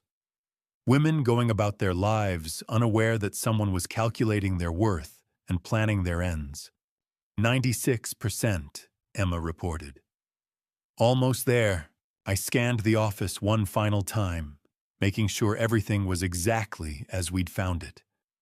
The coffee mug with the golden retriever, the family photos, the neat stacks of paperwork. No sign that we'd been here except for the files now uploading to cloud servers across the internet. 98%, 99. My watch showed 11:38. 2 minutes until Carl reached this floor. We needed to be in that stairwell moving down and away before he stepped out of the elevator. 100%, Emma breathed. It's backed up. Multiple copies. They can't erase this. She ejected the USB drive, shut down the computer properly, no sudden power-offs that might leave traces in the system logs. I gathered my tools, returned them to my pocket. Everything had to look undisturbed, unremarkable. Let's go, I said. But Emma had frozen at the computer, her hand still on the mouse, staring at the screen. Dad. Her voice was barely audible. There's one more file. Diana's personal notes. Not in the projects folder. Hidden in a subfolder labeled Insurance. Emma, we're out of time. It's about Vincent Shaw. That stopped me. I moved to see the screen. The file was a detailed dossier. Decades of information on Vincent Shaw, compiled methodically, obsessively. Money laundering operations in 3 states. Names of victims going back 15 years, well before Diana had started working with Ryan. Financial records showing Vincent's cut from various projects totaling millions. Contact information for law enforcement agencies. Federal investigators, journalists who'd covered similar cases. Diana wasn't just working for Vincent Shaw. She was building a case against him. Oh, this is... Emma scrolled through page after page. This is everything. Bank accounts, property holdings, aliases he's used. She's been documenting his entire operation. If this got out, Vincent would go to prison for life. Or if Vincent found out she had this, I said slowly, he'd make sure she never had the chance to use it. Emma looked up at me, horror and understanding mingling in her expression. She's planning to betray him, take him down and eliminate her competition at the same time. I checked my watch, 11:39. 1 minute. Copy it, I said. Fast. Emma's fingers flew. The file was large years of compiled evidence, but she managed to save it to the USB drive in 40 seconds. The longest 40 seconds of my life. Done, she said, ejecting the drive. We moved to the door. I eased it open, checked the corridor. Empty. The elevator display showed Carl on the 3rd floor ascending. Go, I whispered. We slipped out of room 412, leaving everything exactly as we'd found it. Everything except the digital copies now stored in 3 separate cloud accounts on a USB drive in Emma's pocket and backed up to my phone. We'd come for evidence of Diana's crimes. We were leaving with something far more dangerous, proof that could start a war between 2 criminals, each with everything to lose. The stairwell door closed behind us, just as we heard the elevator chime. We almost made it. The evidence was backed up. The room looked untouched, and we were 10 seconds from the door when I heard footsteps in the corridor. Not Carl's steady patrol rhythm. These were faster, purposeful, angry. They stopped outside room 412. I grabbed Emma's arm and pulled her behind the desk. We crouched, barely breathing. Beneath the door, 2 shadows blocked the hallway light.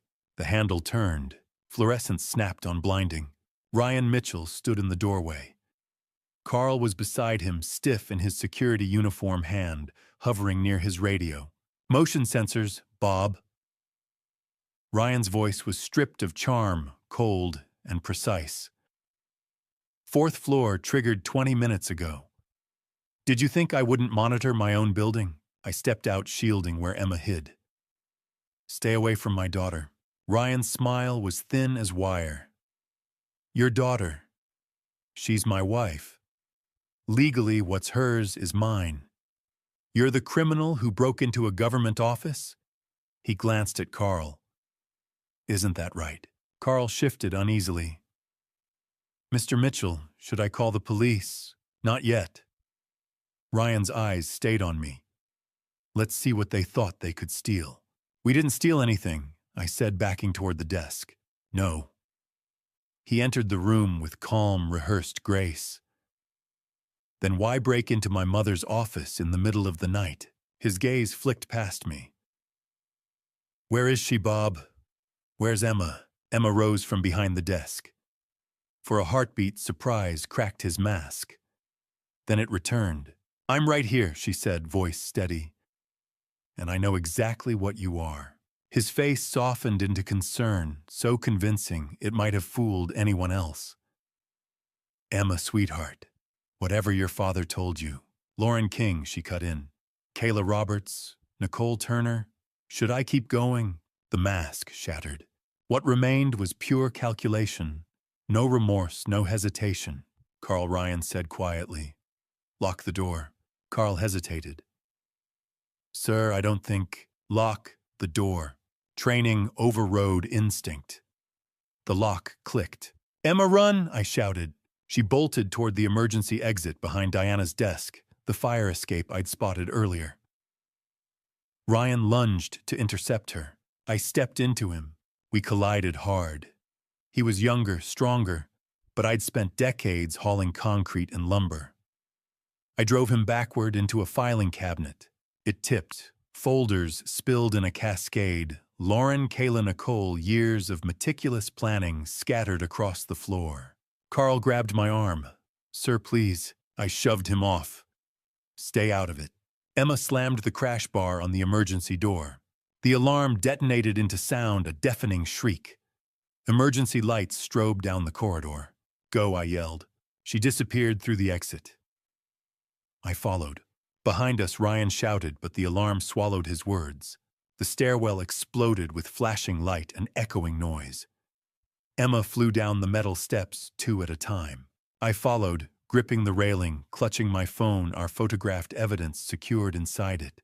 Above us, the stairwell door burst open. Ryan's voice echoed down, stripped of charm. "You can run, Bob, but you can't hide. You can't escape me. You can't escape Vincent. We'll find you." His words fractured in the siren's howl as we burst through the ground floor exit into the parking garage. Emma sprinted to my truck, yanking open the passenger door. I hit the key fob. The engine roared. We were moving before the doors fully shut, tires screeching as I took the turn too fast. In the rearview mirror, Ryan emerged at the garage entrance, phone to his ear face twisted with fury under fluorescent glare. He was calling someone. Vincent, Diana. The police. Emma's breathing was ragged. Her hands shook as she checked her phone. The backup completed. Everything's uploaded. Multiple copies. I merged into late-night traffic, checking mirrors constantly. No headlights yet, but that wouldn't last. Ryan had seen the files. He knew we had proof. He'd call Vincent, call Diana. They'd all know. Dad. Emma's voice was small.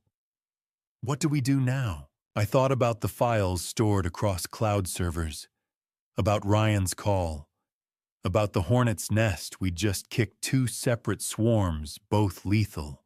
Now, I said, forcing calm into my voice, we make sure the whole world sees it, before they can stop us. Downtown Seattle shrank in the rearview mirror. Somewhere behind us, Ryan Mitchell was mobilizing whatever resources he had left. Vincent Shaw was likely learning that his operation had been exposed. Diana Mitchell would soon discover her office had been breached. The hunt had begun. And this time we weren't just running. We were carrying the truth. We drove for 20 minutes, taking random turns through Seattle's late-night streets, until I was certain no one was following. When we finally pulled into the parking lot of a 24-hour diner on the city's outskirts, my hands were shaking so badly I could barely turn off the engine. Nancy, the name on her tag identified her as the night shift waitress, looked about 50, her kind face weathered by years of long shifts. She poured coffee without being asked, movements efficient and practiced. We slid into a corner booth. I took the seat with my back to the wall so I could watch the entrance. Old habits from construction jobs in rough neighborhoods. Always know your exits. Emma stared at her phone, the glow lighting her exhausted face. Dad, it's blowing up. 15 missed calls from Ryan? 10 from a number I don't recognize? Don't answer. The coffee burned my tongue, but I drank it anyway, needing something solid. We need to think. Think about what her voice trembled with exhaustion and fear. They know we have the evidence. Vincent gave you until 7 a.m. That's 6 hours. Ryan knows we know. Diana will see her office in the morning. We can't keep running. I pulled out my phone and scrolled through the photos. Lauren King's marriage certificate. Kayla Roberts' death certificate. Nicole Turner's property transfers. Years of calculated theft and planning now backed up across cloud servers. What if we just send it to the police? Emma asked. Vincent has connections. Diana works inside the system. She's been processing fraudulent paperwork for years without getting caught. They'll bury the evidence or bury us before it sticks. Silence settled heavy between us. Around the diner, life continued. A truck driver at the counter nursing his coffee. A young couple holding hands in a booth. A group of nurses laughing over pie. Ordinary people living ordinary lives, while we sat with proof of multiple deaths and no clear way to use it. Nancy returned with the pot. You two all right? Looks like one hell of a night. We're trying to figure something out, I said carefully. She smiled kindly. Well, I hope you've got people on your side. World's a scary place to face alone. Her words lingered after she moved on. Emma was absently scrolling when she suddenly froze. Dad. What? What if Nancy's right? About what? People on our side. She turned her phone toward me. Last year, a whistleblower live-streamed corporate fraud. Thousands watched in real time. The company couldn't bury it because too many people saw. Something clicked. Live stream. Witnesses. Vincent couldn't intimidate everyone. Diana couldn't rewrite records already broadcast to thousands. We don't choose between Vincent and Diana, I said slowly. We expose both. Live. In front of everyone. Emma's eyes brightened for the first time that night. They can't silence 10,000 people. Or 50,000. If we go public fast enough, it's unstoppable. I pulled out my phone and opened Facebook, an app Emma had set up for me years ago, so I could see her photos. I've never done this. I have. She slid beside me and began tapping across the screen with confident speed. Facebook, Instagram, Twitter. We can stream to all of them. Multi-platform. When you go live, I'll share it from my accounts. We tell everyone to share it. We make it viral. She configured the stream settings, explained viewer counts, comments, shares. Her UX design training made her fluent in a language I barely spoke. When I asked, she checked the time. 1 a.m. now. Before Vincent's deadline. Before Ryan organizes anything. She hesitated. We go back to that building. Confront Diana. With the world watching. She might call the police. Good. Her jaw set in a way that reminded me of her mother. Let her. Let Ryan show up. Let Vincent try to stop us. Every second will be recorded. They can't make us disappear if everyone's watching. Ugh. I looked at my daughter, brave enough to walk back into danger for proof, exhausted but unbroken. Your mother would be proud, I said quietly. Emma's eyes filled, but she smiled. She'd probably say we're both crazy. She'd be right. I left cash on the table, enough to cover coffee and a generous tip for Nancy, whose offhand advice had sparked this plan. Let's go be crazy. Back in the truck, Emma finalized the setup, testing signal strength, ensuring backups were recording. When you start, just talk. Tell them who you are, what happened. Show the evidence. I'll record on my phone too and push the stream everywhere. My finger hovered over the go live button. Ready, she asked. I thought about Lauren, Kayla, Nicole, about Amanda's scar, about Emma's name on a spreadsheet with a dollar amount beside it. I pressed the button. The viewer count jumped from 0 to 10, 50, 200. Our faces appeared on screen, framed by the dim interior of the truck. My name is Bob Blake, I said, voice steadier than I felt. 3 weeks ago, my daughter Emma married a man named Ryan Mitchell. What we didn't know is that he's done this before. Tonight we're going to show you proof. If anything happens to us, you're all witnesses. 500 viewers, 800. Comments flooded in. What? Share this, call the police recording. Is this real? Emma met my eyes. I saw her mother's courage there. We were committed now. No turning back. Driving back to the building we'd barely escaped felt like insanity. But with 5,000 people watching our live stream, with comments flooding in, urging us to stay safe, and we're calling 911. And share this. For the first time since this nightmare began, we weren't alone. The viewer count climbed as I drove. 8,000. 10,000. Emma monitored her phone's second screen, watching shares multiply across platforms. I kept my phone mounted on the dashboard camera, facing me. We're going back, I said to the lens, to the thousands of strangers who'd become our witnesses. Diana Mitchell works on the 4th floor of the City Records building. She's forged documents for years, helping her son Ryan Mitchell end women's lives. and steal their money. The comments scrolled past faster than I could read. "This is insane! Someone screen record this. Calling Seattle PD now. Share, share, share." 12,000 viewers. We pulled up in front of the building. Lights blazed on the fourth floor. Diana was still there, probably destroying evidence after Ryan's panicked call about our break-in. "You show them the evidence," I said to Emma. She held up her phone to my camera, cycling through the photos we'd taken. Lauren King's forged marriage certificate, Kayla Roberts' falsified death report, Nicole Turner's manipulated property transfers. Each document appeared on screen for millions of pixels to capture and preserve. We entered through the main entrance this time. No sneaking, no shadows. This was public. Carl stood behind his security desk, his face registering shock as we walked in.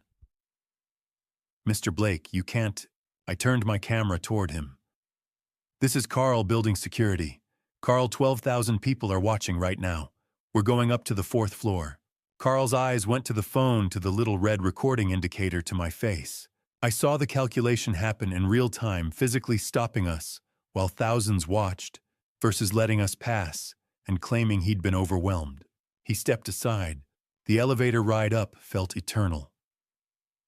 Emma read comments aloud, her voice steady despite her shaking hands. "Someone says the FBI is getting involved." Another person tagged the Seattle Police Department.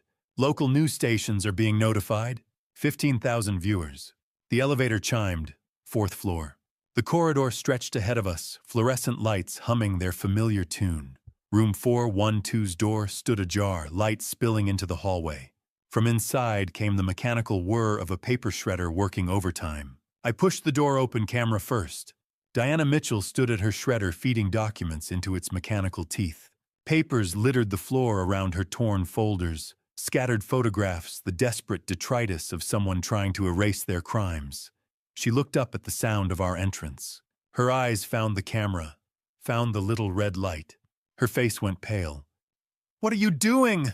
Her voice was small, tight with fear. 15,000 people are watching this, Diana. I kept my voice calm, steady. "Want to tell them about Lauren King?" Get out." She tried for authority, but it came out shrill. "This is private property. You're trespassing. I'll call the police." "Please do." Emma stepped forward, her phone raised to show Diana the screen. 15,000 witnesses, all of them recording. My name was supposed to be next, wasn't it, Emma Blake? "Target number 4. Diana's eyes darted between us, the cameras, the door. Trapped. "Kayla Roberts." Emma continued, her voice hard. "Nicole Turner." Should I keep going? Diana lunged for my phone. I stepped back, keeping the camera steady as she stumbled forward. "You can't do this." True panic, now her composure shredding as fast as the papers she'd been destroying. "You don't understand what you're..." To everyone watching, I said, addressing the camera, the thousands of faces I couldn't see but knew were there. Diana Mitchell has been forging government documents for years. Her son Ryan Mitchell has ended 3 women's lives over the past decade. We have evidence, marriage certificates, death records, property transfers, all of it falsified. It's backed up in multiple cloud locations. Diana. I turned to face her directly. It's over. She was shaking now, actually. Shaking, her carefully maintained facade crumbling. "You don't understand. Vincent Shaw will..." She stopped.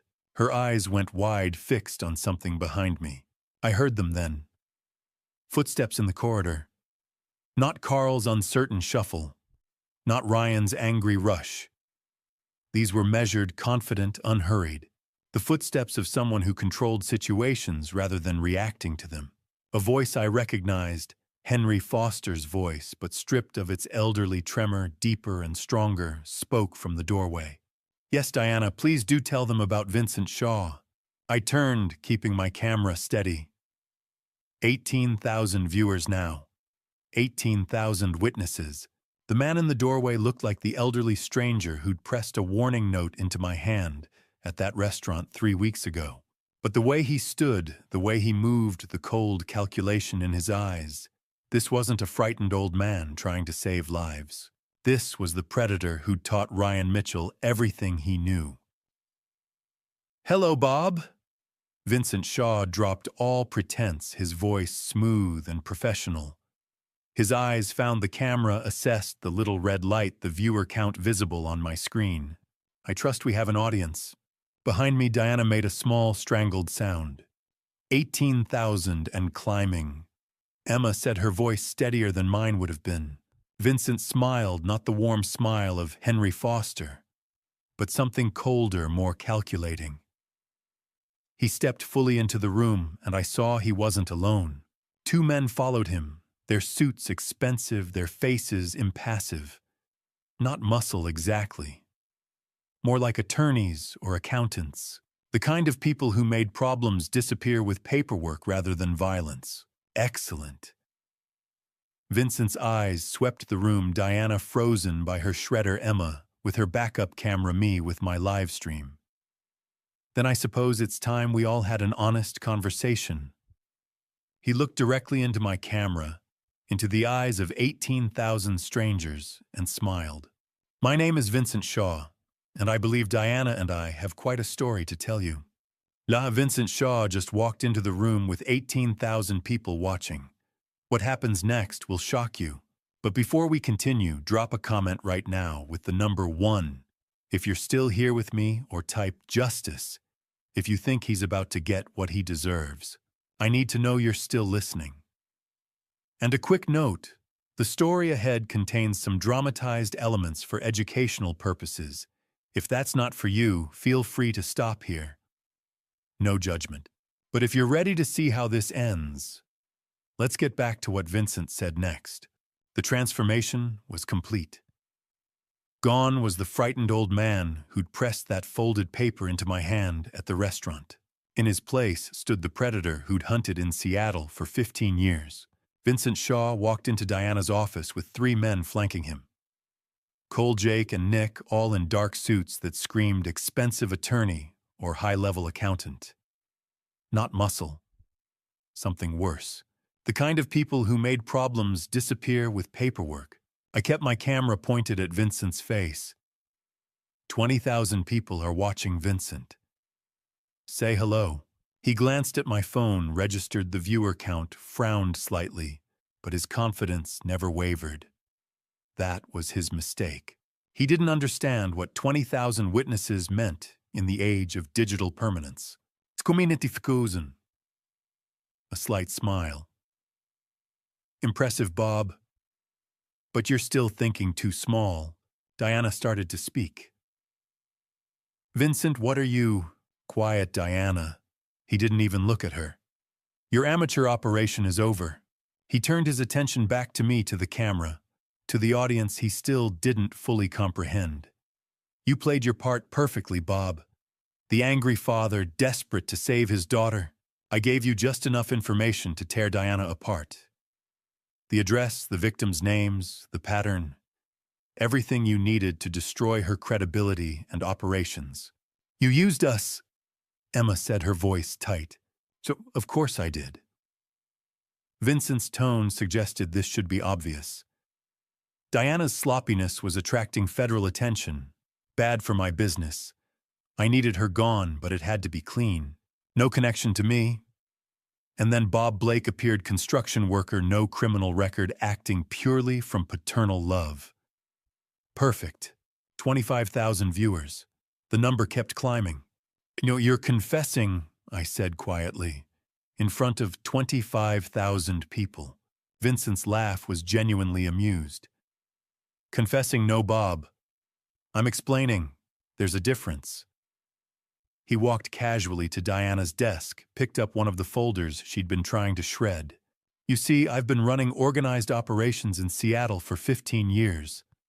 Tech executives, federal contractors, real money, not Diana's petty widow-killing scheme." He dropped the folder back on the desk with contempt. Diana here ended 4 women's lives for less than $1 million total. Crude. Obvious. The kind of sloppy work that draws attention. He smiled at the camera. My operations are cleaner, larger scale, more sophisticated. I average 2 to 3 million per year, and the FBI doesn't even know I exist. So was everyone hearing this? I said to the camera, to the thousands I couldn't see. Vincent Shaw just admitted to running organized crime for 15 years. Vincent waved a dismissive hand. And what will they do? Bob called the police. He laughed. I have connections throughout the Seattle Police Department, city government, state agencies. Do you think I've operated this long without insurance, without protection?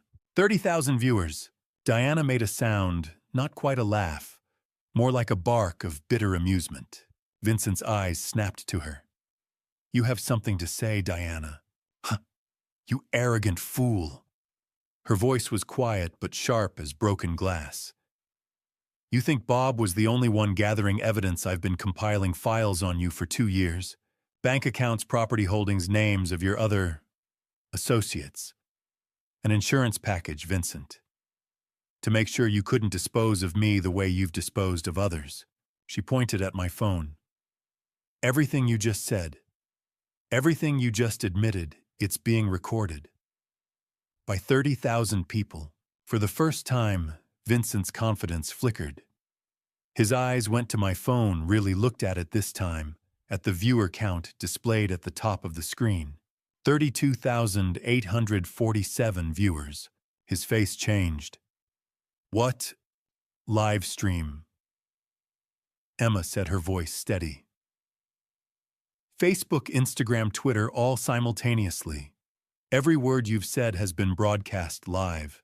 32,000 people heard you admit to 15 years of organized crime. 32,000 people saw your face. 32,000 witnesses who've probably been recording on their own devices. Vincent's mask shattered. The smooth professional vanished, replaced by something raw and desperate. Turn that off. Now! He lunged toward me, hand reaching for my phone. Cole and Jake moved forward, flanking him. I stepped back, keeping the camera steady, keeping Vincent's face in frame. 35,000 witnesses, I said quietly. And you just confessed to everything. Vincent's face cycled through emotions faster than I could track: confidence, to anger, to calculation, to something that looked almost like fear. You, he started. Then we all heard it. Sirens. Not just one or two. Many. Growing louder, converging from multiple directions. Cole's hand went to Vincent's arm. Boss, we need to go. Right now. But Emma was at the window. Too late, she said, and there was something like awe in her voice. Dad, come look at this. I moved to join her, camera still recording, still pointed at Vincent's increasingly pale face. The street 4 floors below was lit up like daylight. Red and blue lights strobed from what looked like a dozen vehicles, Seattle PD King County Sheriff cars, with federal plates I recognized from my years working government contracts. The 35,000 people, Emma murmured. How many do you think called 911? All of them, I said. More sirens joined the chorus. A helicopter's searchlight swept across the building's facade. On my phone screen, the comments were a flood. Police are there. FBI TOO. He can't run. We're all witnesses. Vincent stood frozen, watching his empire collapse in real time. 15 years of careful operation, of maintained connections, of controlled violence. All of it undone in 5 minutes of overconfident confession to an audience he'd fatally underestimated. When you did this, he said to me, and his voice was hollow. You actually did this. No, I said, keeping the camera steady on his face. You did this. I just made sure everyone could see. Below, I heard the main entrance doors slam open. Footsteps in the stairwell, many footsteps organized and purposeful. The tactical teams were coming. For 15 years, Vincent Shaw had hidden behind layers of intermediaries and corrupt officials. 5 minutes of arrogance on camera destroyed it all. He stared at my phone at the viewer count, still climbing 38,293. His face had gone from confident to calculating to something approaching horror as the magnitude of his mistake finally registered. I kept the camera steady, kept narrating for the stream. To everyone watching, Vincent Shaw just admitted to running organized crime in Seattle for 15 years. Diana Mitchell forged government records and helped her son Ryan Mitchell end women's lives. All evidence is backed up in multiple secure locations. The comments flooded past. FBI has been called. Recorded everything. Sharing everywhere. Vincent's eyes snapped to Cole. Get that phone. Cole moved forward, but I was already backing toward the door, camera still on them. Emma stayed beside me. You touch us. Emma said, her voice steady. 40,000 people will see. Jake and Nick exchanged glances, neither moving. Smart enough to recognize a no-win situation. Diana started laughing high and bitter. We're all finished. All of us. Shut up, Diana, Vincent snapped. 15 years, Vincent. Diana's laugh turned dark. 15 years you stayed hidden. 5 minutes and you destroyed yourself. The sirens were directly outside now. Through the window, the street blazed with red and blue strobes from 24 vehicles. Car doors slammed. Radio chatter echoed. The organized chaos of a major police response. Heavy footsteps thundered up the stairwell, many of them moving fast but coordinated. Vincent's control cracked. This isn't over. I have lawyers' connections. You had connections, I said quietly. Now you have 50,000 witnesses. The door burst open. Seattle police hands where we can see them. Officer Johnson led the tactical team through the door, Sergeant Cooper behind him. More officers poured in, securing the room with practiced efficiency. Vincent Shaw, Sergeant Cooper's voice carried authority. Vincent's face cycled through rage, defeat, calculation before settling into cold resignation. He slowly raised his hands. Cole, Jake, and Nick were smarter. Their hands went up immediately. Diana raised hers too, but she was smiling, a dark, satisfied smile. Bob Blake, Emma Blake. Officer Johnson found us by the window. That's us, I said. Still live streaming, 53,000 people watching. Johnson nodded. We've been getting hundreds of calls. FBI's on their way. Sergeant Cooper moved to Vincent, pulling out handcuffs. Vincent Shaw, Diana Mitchell. You're under arrest for conspiracy extortion accessory to multiple counts. He continued reading rights while the tactical team cuffed Vincent, then Diana, then Cole. Jake and Nick, I kept filming. Everyone watching arrests are being made. Vincent Shaw, Diana Mitchell, and 3 associates, Cole, Jake, and Nick, are in custody.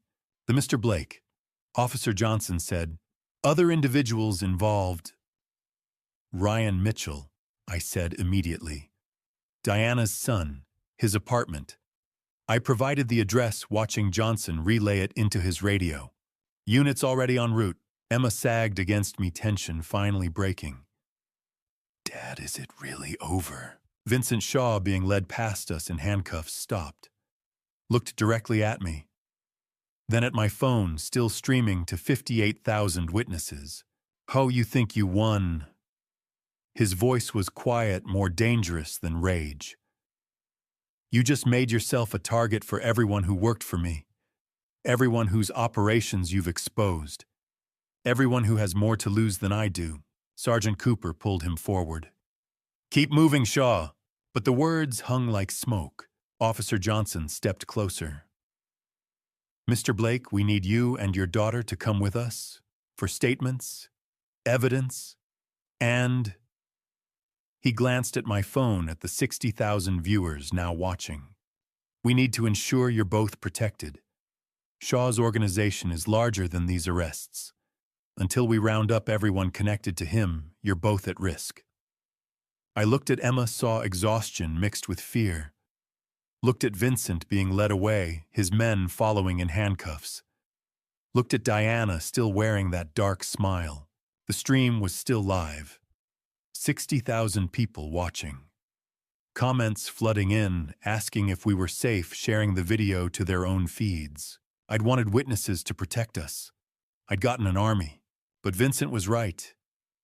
We'd exposed his entire operation on a live stream that would never disappear, recorded by thousands of devices probably already archived by news agencies. Every person in Shaw's organization now knew our faces, our names. "We'll come with you," I said to Officer Johnson, then to the camera. "We're safe. The police have us. Thank you all for watching, for calling, for being witnesses." Before I could end the stream, Officer Johnson's radio crackled. "That all units, we have eyes on Ryan Mitchell. Subject attempting to flee. In pursuit." Emma's breath caught. Vincent, halfway to the door, stopped and looked back at us one final time. His expression wasn't anger anymore. It was something colder, a promise. The interrogation room at Seattle Police Department looked nothing like television. Just harsh fluorescent lights, weak coffee, and Detective Walsh asking the same question in slightly different ways to make sure our story never shifted. "Start from the beginning," Walsh said again, sharp eyes fixed on me. Mid-40s, calm, the kind of man who'd heard every lie and truth the city could produce. The restaurant. So we told it again. The warning from the old man who wasn't old. The address that led to Henry Foster, who was really Vincent Shaw. Amanda Foster, the survivor, presumed dead. Diana Mitchell's office and the files documenting years of fraud and worse. Ryan's pattern. The live stream that captured Vincent's confession. Walsh listened, taking notes, face unreadable. When we finished, he leaned back. "The live stream was genius," he said. "Reckless, but genius. 60,000 witnesses means Shaw's lawyers can't spin this. No coercion arguments. No misunderstanding. It's all recorded." He turned his laptop toward us. The video had already crossed 2 million views and was climbing. News outlets were reposting it. Legal analysts were dissecting it in real time. FBI's involved. Walsh continued. District attorneys drafting charges. Conspiracy, extortion, fraud, accessory to murder. Diana Mitchell's facing similar counts, plus forgery of government documents. He paused. We picked up Ryan Mitchell at 2:47 a.m. He was packing to run. Emma let out a breath she'd been holding for hours. "He's charged with 3 counts of murder and conspiracy," Walsh said. Diana's files gave us everything. Dates, methods, financial trails. Lauren King, Kayla Roberts, Nicole Turner. Their families will finally have answers. Another detective entered with an evidence log. Photos, databases, documents secured. Chain of custody documented. Walsh nodded. "You two did dangerous work. Probably traumatic. But good." "Amanda," I asked. "She's here, giving her statement. She asked to see you." 20 minutes later, Amanda stepped into the room. Her eyes were red but steady. "You did it," she said softly. Emma stood and hugged her. 2 survivors, I realized. Both had faced Ryan and lived. Both had chosen to fight. "Lauren, Kayla, Nicole," Amanda whispered. "They'll finally have justice." Walsh addressed her gently. "Witness Protection Program is offering placement if you want it. Shaw's network is large. We're still identifying names, but we're dismantling it quickly." By 4 a.m., Walsh updated us 7 more arrests tied to Vincent Shaw. Names from Diana's files, associates identified through financial trails. A 15-year empire collapsing in hours. By 5 a.m., FBI agents were seizing Diana's downtown office and raiding properties Vincent had maintained under different identities, including the house we'd visited. "You can go home," Walsh said at last. "We'll assign officers to watch your place for a few days." Shaw made threats. We take those seriously. We stepped outside as dawn broke over Seattle. The sky shifted from black to deep blue. The city resumed its routine, unaware how much had changed. News vans lined the street. Reporters surged forward. Mr. Blake, Emma, how did you know to live stream? Were you afraid? What do you want people to know? Officers formed a corridor and escorted us to my truck. We said nothing. The video spoke loudly enough. Inside, Emma leaned against the passenger door. Dad, she asked quietly, is it really over? I thought about Vincent's threats, about others in his network who might still resent us. But I also thought about 60,000 live witnesses, about millions more who had watched afterward, about federal agents and prosecutors now holding airtight evidence. Yes, I said, it's over. You're safe. She closed her eyes and fell asleep within minutes. My phone buzzed non-stop as I drove through quiet streets, messages from old friends, former clients, men I'd worked construction with decades ago. All had seen the stream or the news. One message stood out. From Amanda. Thank you for believing, for fighting, for not giving up. You gave me back something I thought I'd lost forever. I didn't know how to answer, so I saved it. By the time we pulled into our driveway, the sun was fully up. Emma woke as I cut the engine, disoriented for a moment before memory returned. We're home, I said. We walked inside. The house looked the same. The furniture Sarah had chosen, the photos lining the walls, the kitchen table where I'd built so many things over the years. Yet everything felt different. 3 weeks ago, Emma had been a newlywed, beginning what she thought was a happy life. Now she was a survivor, someone who had faced a predator and lived. I had learned something about fatherhood. Protecting your child doesn't always mean shielding them from danger. Sometimes it means trusting them to stand beside you in the fight. My phone buzzed again. A news alert. Seattle crime boss confesses live viral stream topples criminal empire. 6 million views. 60,000 witnesses had become 6 million. By tomorrow, maybe 10. By next week, who knew? Justice, it turned out, needed an audience. A week later, sitting in my living room with morning coffee, I watched the news coverage of Vincent Shaw's arraignment.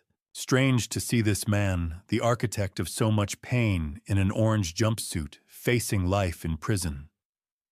The nightmare was over, but the lessons, those would last forever. Emma came by that morning. She looked stronger, the haunted look in her eyes beginning to fade. We talked about the red flags I'd almost ignored. Ryan had handled all the paperwork. I should have asked why he needed to control everything, I said. Everything moved too fast. 3 weeks from meeting to marriage. I wanted you happy so badly I ignored my instincts, the excessive charm. Perfect people don't exist. I should have wondered what he was hiding. Emma squeezed my hand. Dad, you saved my life. You trusted your gut when it really mattered. I almost didn't. That's what scares me. She leaned her head on my shoulder the way she used to when she was little. But you did. And now I know whenever I face something scary, I don't have to face it alone. I looked at my daughter, this survivor who'd walked through fire and came out stronger. Neither do I, sweetheart. Neither do I. And to you listening to this story, remember this. I'm just a construction worker who spent 28 years building houses. I never thought I'd be the kind of father who'd break into government buildings or live stream a confrontation with criminals. But when your child's life is on the line, you discover strength you didn't know you had. Here's what this family story taught me. Trust your instincts. That uncomfortable feeling about your daughter's new boyfriend. That nagging doubt about how fast things are moving. God gave us those instincts for a reason. I almost ignored mine because I wanted Emma happy. I almost lost her because of it. Don't be like me. Don't wait until you're desperate to act. The red flags are always there, controlling behavior, isolation from family decisions that move too fast. See them early. Speak up early. This dad revenge story isn't really about revenge at all. It's about protection. It's about refusing to let evil hide in shadows. When I started that live stream, I wasn't thinking about getting even with Vincent Shaw or Ryan Mitchell. I was thinking about the 60,000 witnesses who could keep my daughter safe when I couldn't. You know what surprised me most? The community response. 60,000 strangers became our army. In this age where everyone says technology divides us, it was technology that saved us. That live stream, that simple act of turning on a camera, made all the difference. I believe every family story like ours needs witnesses, not just for protection, but for accountability. The system failed Lauren King, Kayla Roberts, and Nicole Turner because their stories stayed private. When we made ours, public justice had no choice but to respond. Some people asked me afterward, "Weren't you scared?" Of course I was terrified, but I was more scared of doing nothing. More scared of being the father who lost his daughter because he stayed silent. This dad revenge wasn't mine alone. It belonged to everyone who watched, who called 911, who shared the stream, who refused to look away. That's the power we have now. We're not alone anymore. If you're a parent watching someone you love, with someone who doesn't feel right, trust that feeling. Have the hard conversation. Be the overprotective parent if you need to be. I'd rather Emma be annoyed with me for asking questions than be another name in Diana Mitchell's files. If you're in a relationship that's moving too fast, that's isolating you from family, that's giving you that sick feeling in your stomach, please listen to that voice. You're not being paranoid. You're not overreacting. Your instincts are trying to save your life. And if you know someone in danger, remember what this family story showed us. Shine a light. Make noise. Get witnesses. Evil relies on silence and shadows. Don't give it either. I thank God every day that I listened to that old man's warning in the restaurant. I thank him for 60,000 strangers who became witnesses. And I thank him that Emma is still here, still fighting, still healing. Your instincts exist for a reason. Use them. If this story resonated with you, please hit that subscribe button. More stories like this need to be told, stories that might save lives. Leave a comment sharing your own experience with trusting your instincts, or tag someone who needs to hear this message. And please share this video. Somewhere out there, another father might need the courage to act. Another daughter might need to know she's not alone. Thank you for staying with us until the end. Your time and attention matter. A word of caution, the stories on this channel contain some fictional elements created for educational purposes. If this content isn't for you, feel free to explore other videos that better suit your preferences. We respect your choice, because maybe, just maybe, our dad revenge story, our fight for justice, can help save someone else's family.